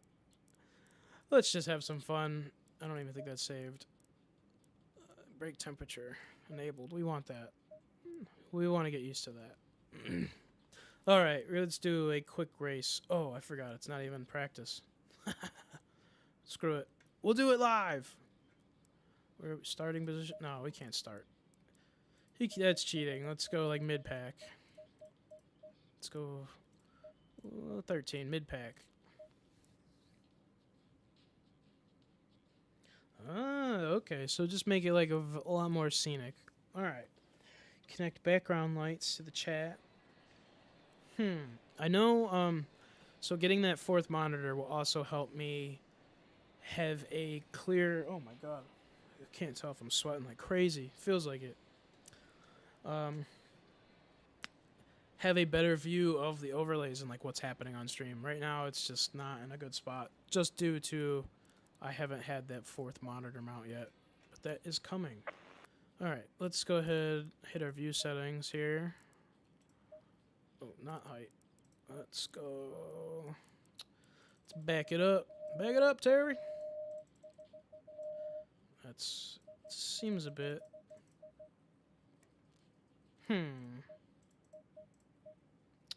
Is that fair?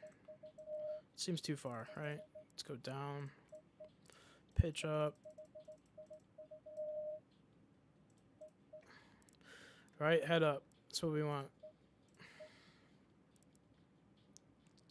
I think we gotta go back more. I think still, it's just too close. It's a big car, man.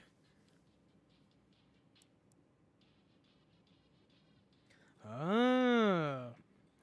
Yeah, like, see, that's the thing is, I wonder, can you stream a different view than you're racing in, if that makes sense? Like, if I race in this cockpit view, is there a way to view externally what you do? Maybe with, like, one of the Race Labs or Sim Hub or something? See, that would be cool. If I could have, like, another box with a car, like, so you guys could see the external car view, right? Because even, I know it's even a little bit wonky, like, you guys can't see the wheel. You can just see my wheel, which makes sense for my viewing angle, but for you guys, right? You just see the dash in the beginning, or in the middle, which there's no frame of reference for how I'm turning unless you see me in the corner. Oh, okay, let's get used to the brakes here. So again, like I would always want to improve the viewing angle, and I was thinking about even trying how to figure out how to put the camera here and get that like actual wheel angle instead of the behind over the shoulder stuff. But that's just how it worked out right now and set up. Green light, go, go,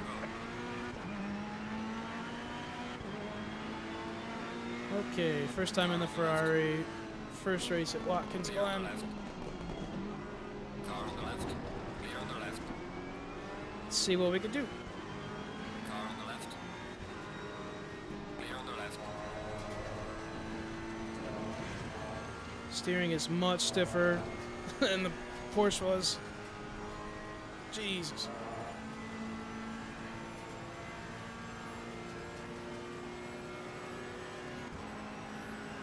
Car on the right. Clear on the right. Crazy, crazy, crazy. Okay. Questionable noises there, but hey. No walls. Close that. Okay. I don't know how, but we lived.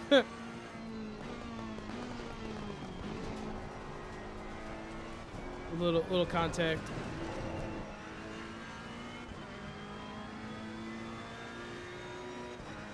Well, the good news, there's plenty of positions to make up, right? Oh, not like that. Not if we're gonna be driving like that.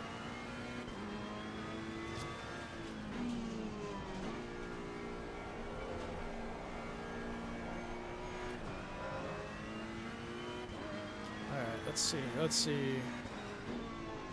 Car on the left. Clear on the left. Told me a little late about him, did you? Sorry, everybody. Sorry. Yeah. Sorry, Porsche. I was trying not to be a total nuisance here. We're in last. I think the only solution, turn traction control off.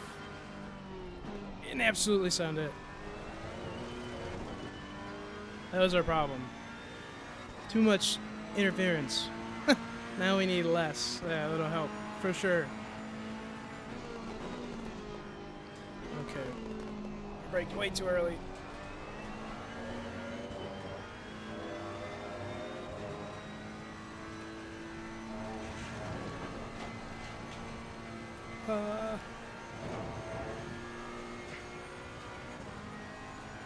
Alright. Let's see if it's any better without the cars in the way. Yellow flag ahead. I spoke too soon. Where? Way too slow. Turns out the brakes work really, really good.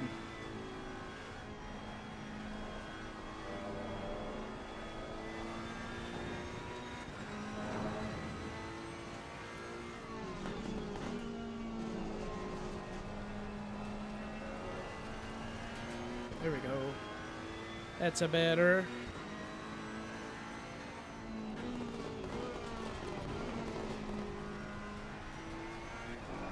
Not too much.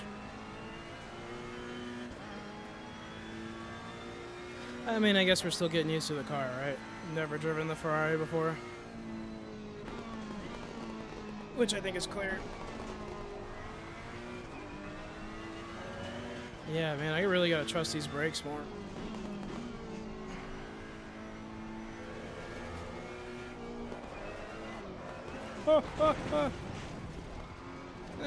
And there's our wall. Little kiss there. It's good. It's character.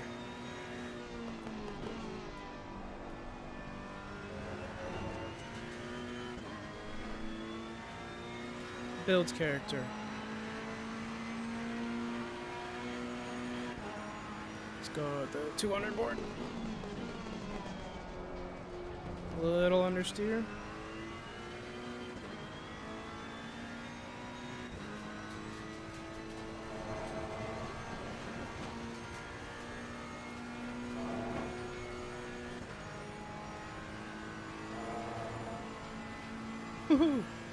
The steering inputs a lot on this car compared to what we were just driving. No! Curb, no! Man. That was almost okay. Almost. Maybe we probably should have hit a practice before the race. Alright, we'll make a deal. This is the practice. There's just other cars. We'll restart this one and do one more attempt. See if that improves our racing potential. Nice. I will check out that whisper in a little bit here and see what you mean. Because that, I've thought about that, just like for viewing perspectives alone, right? Some people prefer out-of-car stuff anyway.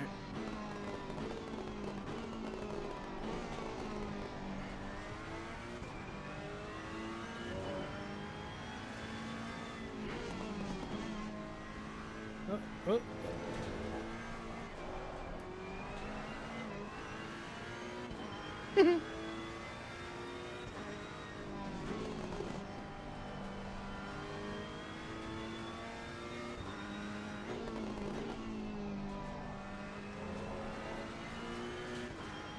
Is that? It's definitely not a clean lap, right? We spun out. Yeah, we did. Okay. Let's go to the 200 board. Right there. Too much. Yeah. That's probably like 180 instead of 200. Alright, we're sciencing it out though. We got a brake at the 200.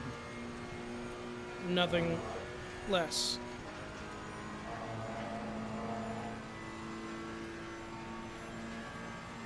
Yeah, definitely with traction control off, the threshold for grip in the rear seems to be I don't know, low, high, low. It'd be low technically. Low threshold. No. That's beyond me. We've been driving too long to figure that out. Car goes slow when fast. that's the brunt of it.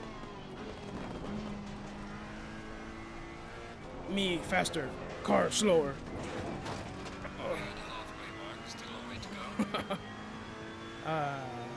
Oh, now it's yelling at me for traction controllers. Oh no, I just never noticed it. That's my little symbol for off. Well, the more you know. See, we're learning about the car. It's just a feeler race.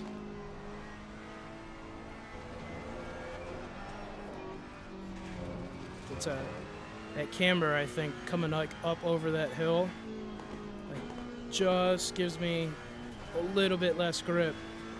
And if you get on the power there, it's just like this. Look, we got the banking to help us here. We can eat into it, but those off-camber turns are slippery. All right, let's go 210.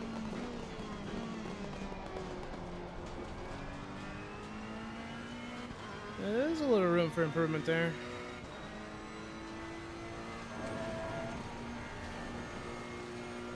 Now we gotta focus on the chicane. Stay left over here. And brake to third. Stay. Let's hit second. That's too slow. Okay. Okay. A little maintenance until we see the outside. Push, push, push.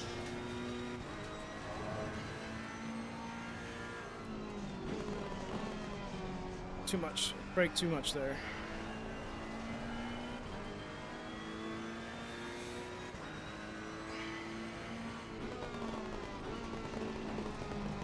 Stay in second. I'm not gonna go to first.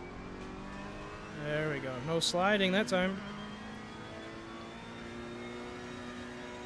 Oh, we just gotta brake there. Turn in. Push out. There we go. Now this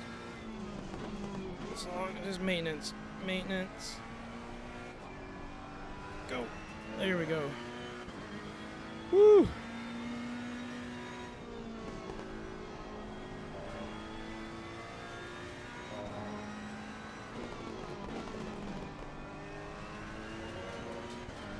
What was that? Like 150? That's pretty slow. It's not even it's a 152. I mean, it's a lap though, right? We completed it.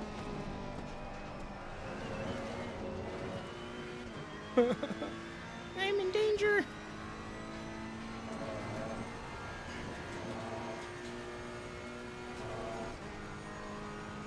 This car is taking some focus, I'll say that. Oh man.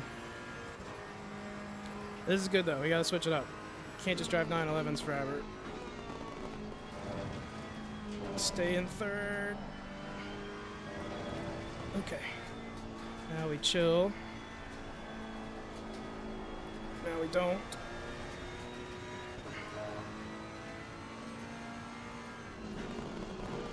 Push out, keep your speed, roll through it. There we go. Yeah, we've had some endurance racing learning experiences today. I did 2 1-hour stints, and I told myself I was going to stop, I don't know, 20 minutes ago, and use the bathroom and get some food. But then we saw this Ferrari, and you know what I mean? We could drive the Ferrari and ignore. Drive is a stretch, apparently. We drive the Ferrari. We could try. We try and drive it.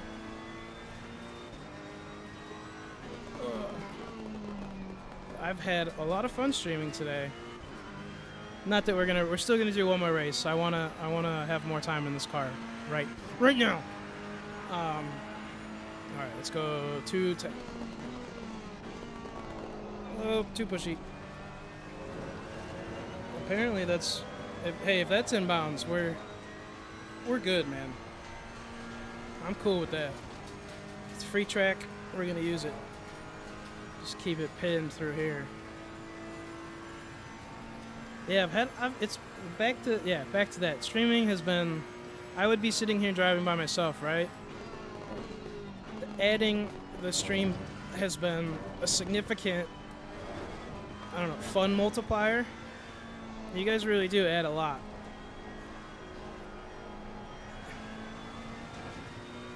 So thank you again for watching and tuning in. I really, really do appreciate it. And we will be improving. Hopefully one thing every stream. We try and get some decent entertainment value, right? Make it fun for everybody. We'll get some mini games, we'll get some background lights and colors, we'll get more alerts and chat interactiveness, right? We'll work on that stuff. Thinking, oh gosh,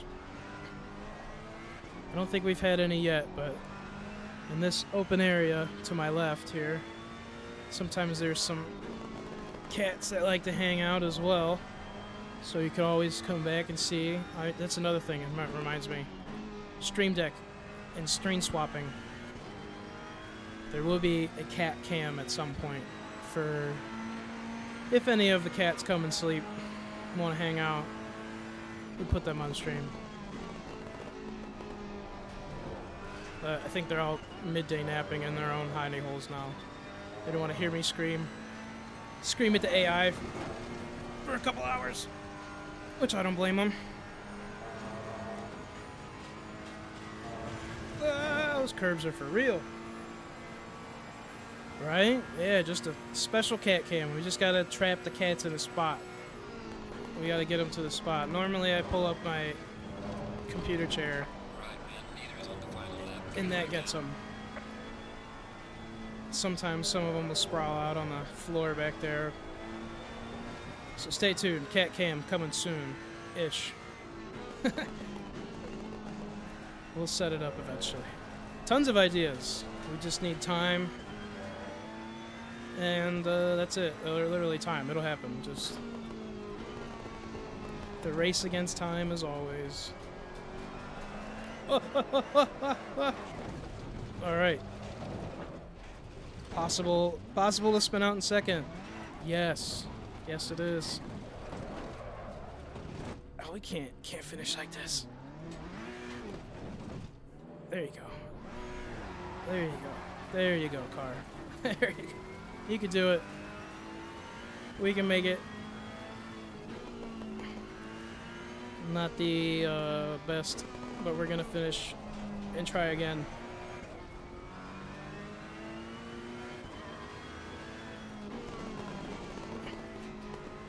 What's the difference? What's traction 1 do here? Maybe we should keep it on 1.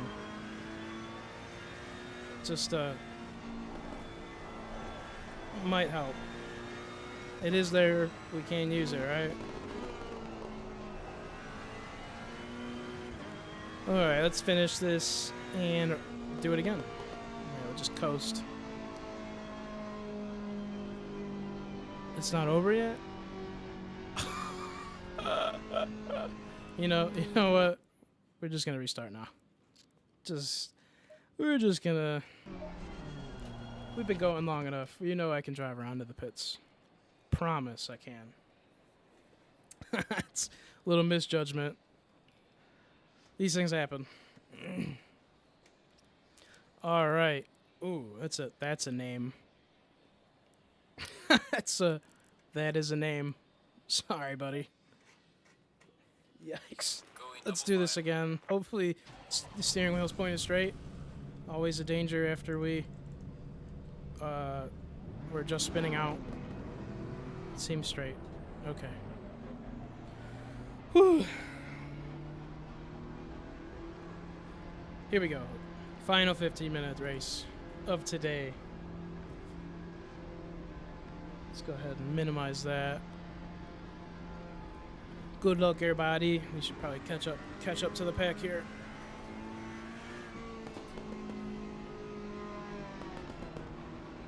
Do a little brake boost. No.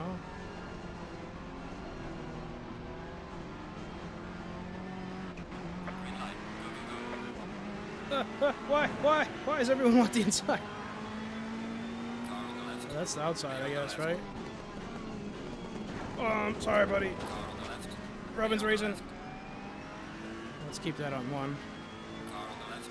All right, main objective in the first On the left. couple minutes here, just don't get spun out. And let's see if we can fight for some positions.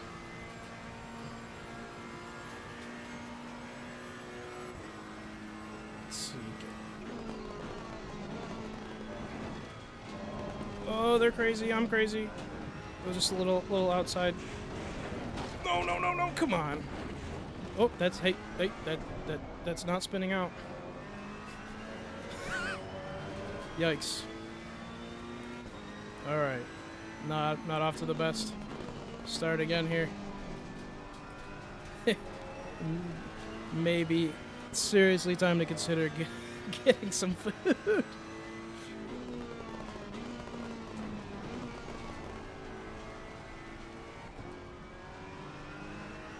Okay, push outside.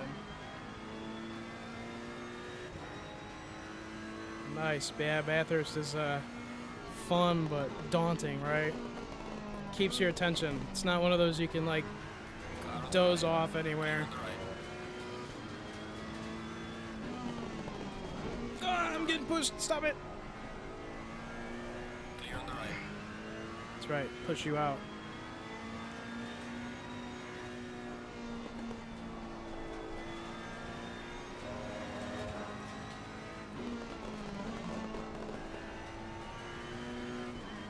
All right, we could do this. We could do it.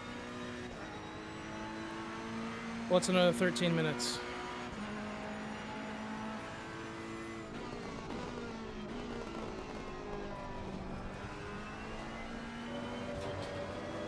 Keep it a little clean.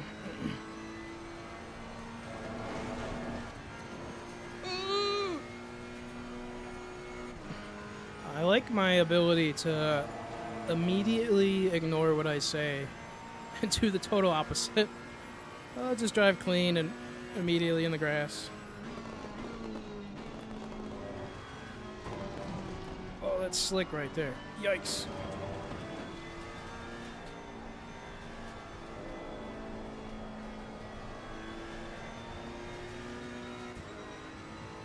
That curb is scary. All curbs, man. We gotta fear the curbs. You know, it's funny too, like actually having been to tracks in real life and been on them and riding on them after a couple times. Mid-Ohio specifically. I don't know if you've ever been there in game or real life. Mid-Ohio's curbs, man. There's just like an island curb coming down the front straight that you can just smack if you really want to. Like it, and that would like be like a career-ending curb right there. Like it's amazing. It's just like when you're coming down the straight, like right to the left. It's just, man, if you cut that corner a little too tight, you're gonna have a bad time. But seeing curbs like these in real life and actually seeing how massive they are and like putting it into context make total sense why they upset the car how they do. Because man, even that wouldn't be smooth. I mean, it wouldn't be like terrible. The apex there, man, they're for real though. Like that would have. That's. Like it's hard to tell, but the angle of it on the track too is steep.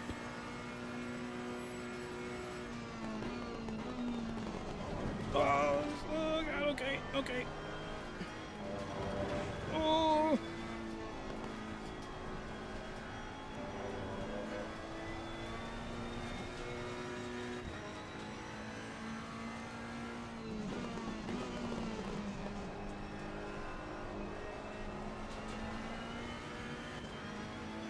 We got this NSX right in my butt, man.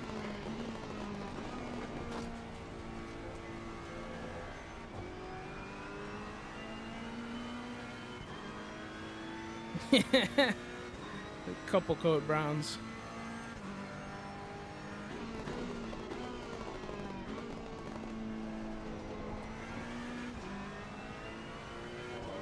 There's like a... it's not a great sign for me, but there's like a pack forming behind me.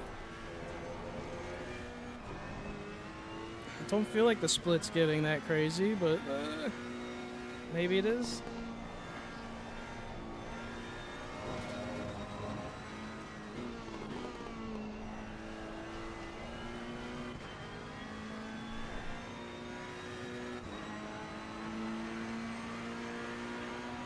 Falling behind the car in front in sector 2. See, he just told me we're falling behind. I could believe it. Not doing so hot. Better than last time, but... Well, what? Didn't we bumped the AI competitiveness up too, didn't we? Just give myself all the excuses we can to... Okay.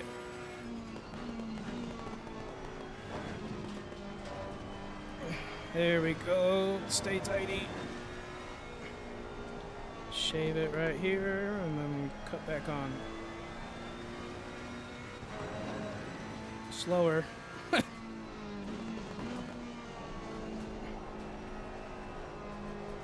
real pushy through that corner. I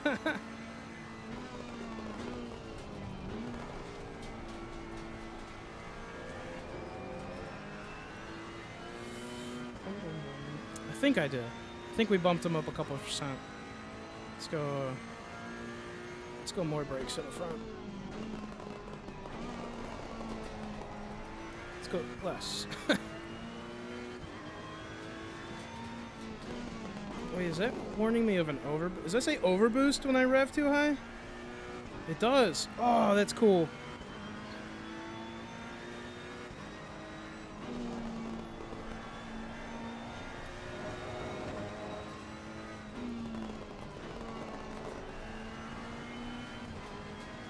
We are halfway through. Keep it up. Right. 151s is just not cutting it.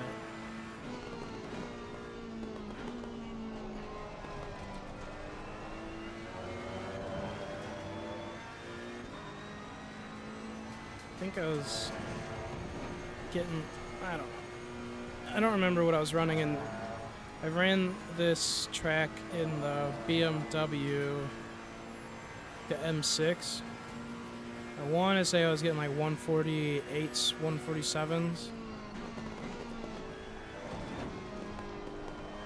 Could be lying though. Would not quote anything I say at this point.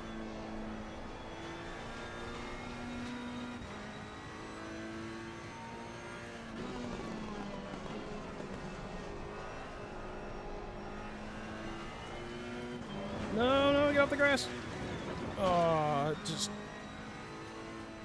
completely ruined all the work we had.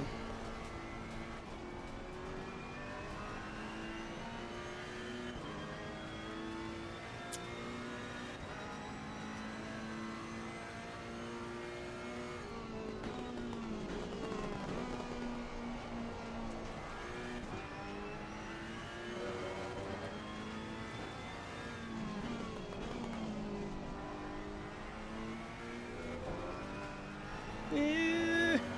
Woo. Just barely made that one.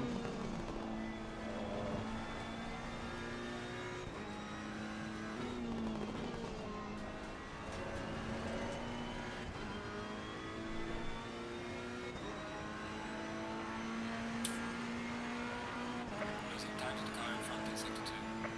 Well done, mate. Personal best.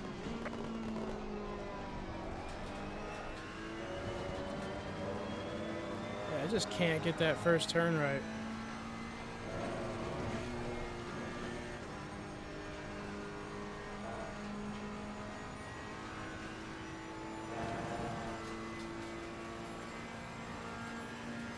Woo! 5 minutes.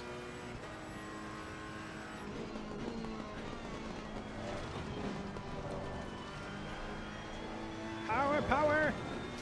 Hold it down. Still pushy. Still pushing. Yeah.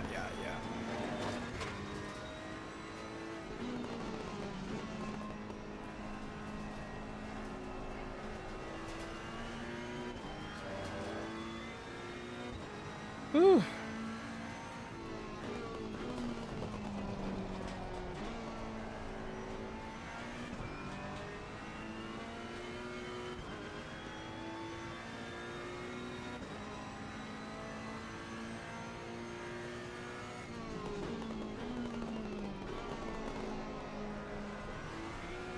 Yeah, man, this car pushes pretty bad. I wonder, well, no, wait, I don't wonder. I know we can. I wonder if going into the setup and giving it some more, feels like front camber is what I would add. Give me a little bit more tractions, flicking it in. Like, it shouldn't push like that. It just feels like we're rolling the tire edge over.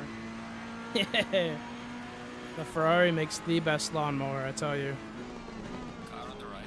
Oh no, you can't get past. No, Clear on the right. I won't have it. Won't stand for it. Not with 3 minutes left.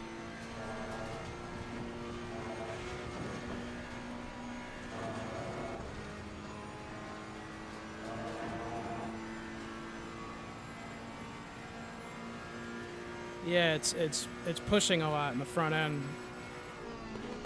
That's what it feels like, at least. But it also has a ton of power pushing it through.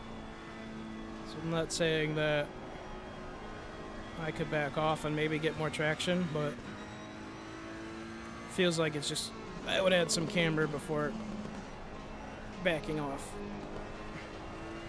Because it feels like the grip could be there.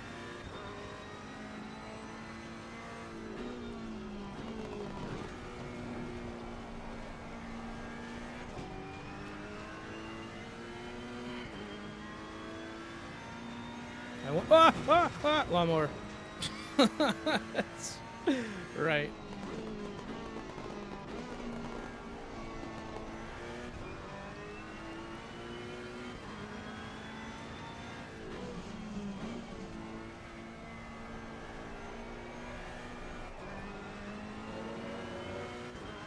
Woo, okay. A little dab there, turn in. Looks a little wide.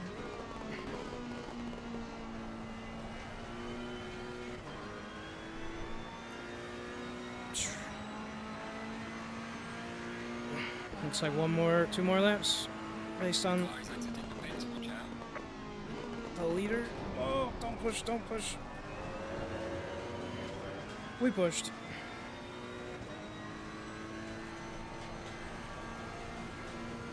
Just a little Enzo landscaping, that's all. We'll do it for a special price of $488. Ah, ah, Clear on the left. bro! You can't do me like that. Oh! Those are some solid pylons. Man. AI's acting dirty. Filth. I just got... I'm pretty sure that would be attempted slaughter. That was... I don't know if I'd be driving away after that one.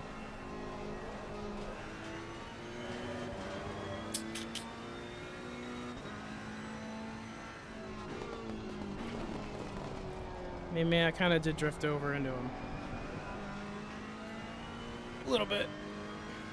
Okay, the leader is on the front. Yeah. Give me 20. This maybe my fault. I could have stayed to the right. Probably not made contact with him. Car on the right. Clear on the right. I also thought he would give me some space. Although I don't know, we're racing, so why would he, right?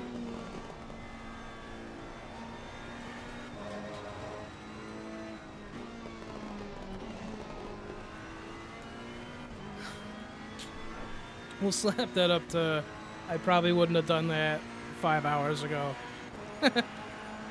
Oh, that's my best excuse.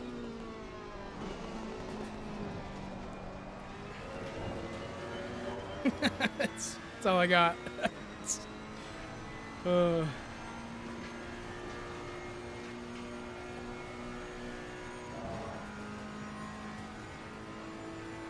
let's see. We definitely have a better run than this car.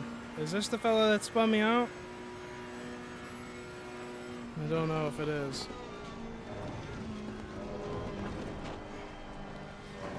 Come here. Come back here. I wish to pass you. Please. Little wide, huh?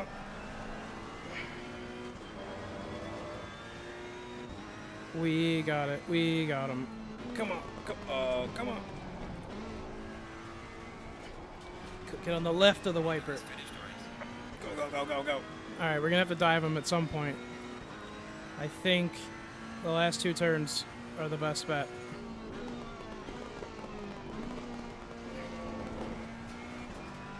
So we just gotta set that up at some point, maybe, if we can. Don't push. Come on. Nope. Too far.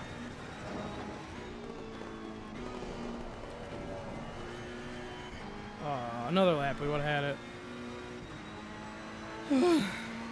It's a little low. 14th, alright, so we started 13th. Finished 14th. I can't even turn that one arm. Give you an example how hard it is to turn. That's... Woo! You know what? We go back in there and celebrate. Oh! Yeah, I'm sorry.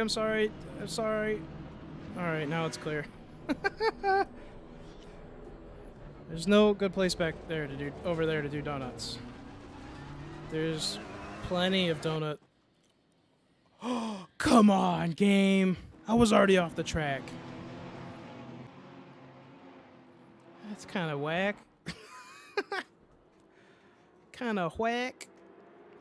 How far off on the lap times were we? Where? I don't know where any of that means. We were down pretty bad overall. Maybe we don't want to know. Alright. I think that's going to be it for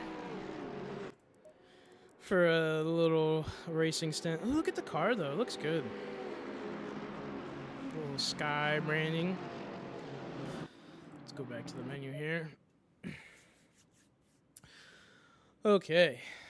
How long of a stream has this been? Over 4 hours. I think this might be the longest one yet. It's definitely the most fun. It's been super enjoyable. Thank you to all of the new followers. Thank you to everyone who stopped in to chat. It was very, very fun. We will be doing it again tomorrow. I will be streaming, let's see. I'm hoping to be 10 a.m. Eastern time. So, the clip is a crash. I will check that clip out and we'll look into iRacing. I will look into setting up the Discord a little bit further. I will look into getting some more alerts for the chat. Probably won't all happen by tomorrow, the next stream, but I will be looking into improving them each time, and hopefully an addition to something will be made. But again, we're going to end it here and go get some refreshments and some fresh air. Maybe not actually on that. It's super, super cold. So, on the touch portal. Nice. Touch portal. We got to look into the touch portal. Well, I would assume I need the Stream Deck for the touch portal, right? So I still have to get the Stream Deck. And I was waiting to figure out. I know there's a lot of. Oh no, I don't. Okay, I will look into it then. Either way, touch portal. Let me look. You know what? Before we end here, I'm gonna write these down. Let's see. So we got Race Labs, Sim Hub, and touch portal to look into. Boom, on the list. It's in the notes. It's free and uses tablets or phones. Oh, so I can operate it from my phone. All right, all right. End goal would be Stream Deck, I think, just for ease of setting it up, right? Not restricting my phone to something, but the pure usability, that's huge, right? Because then it makes you not have to buy a Stream Deck, which is nice. Let's see, how hot is the motor? Fanatec wheelbase, not that hot. Does a great job of cooling itself, which is good. 4 hours of pretty intense use, and you can touch it wherever you want. All right, I am running out of things to talk about, and I think I'm too exhausted to realize that. So we're gonna end it there. Used it until I got Steam Deck. Okay, nice. So I will look into that. Maybe that will help me do some scene cutting and do some other stuff if maybe that's what I think it is. So we are gonna look into some stuff, and I'm really looking forward to improving. Thank you guys for all the suggestions today. I've learned a lot, and we've talked a lot about what I can do to be better, what we can do to improve the stream quality and interactiveness with the chatters, which is huge. So again, thank you for all that input. It means a ton coming from all of you, and thank you for sticking around and bearing with me in the startup and what hopefully is a long-running thing, because I enjoy doing this, and that's what it's all about, right? So, yeah, it's been a great time. Let's go ahead and pull this up here. But again, thank you all for watching. We will catch you tomorrow if you can make it. Hopefully tomorrow mid-morning we will be there, and yeah, we'll see you again, and we'll do it some more. So have a good day, good night, good morning, and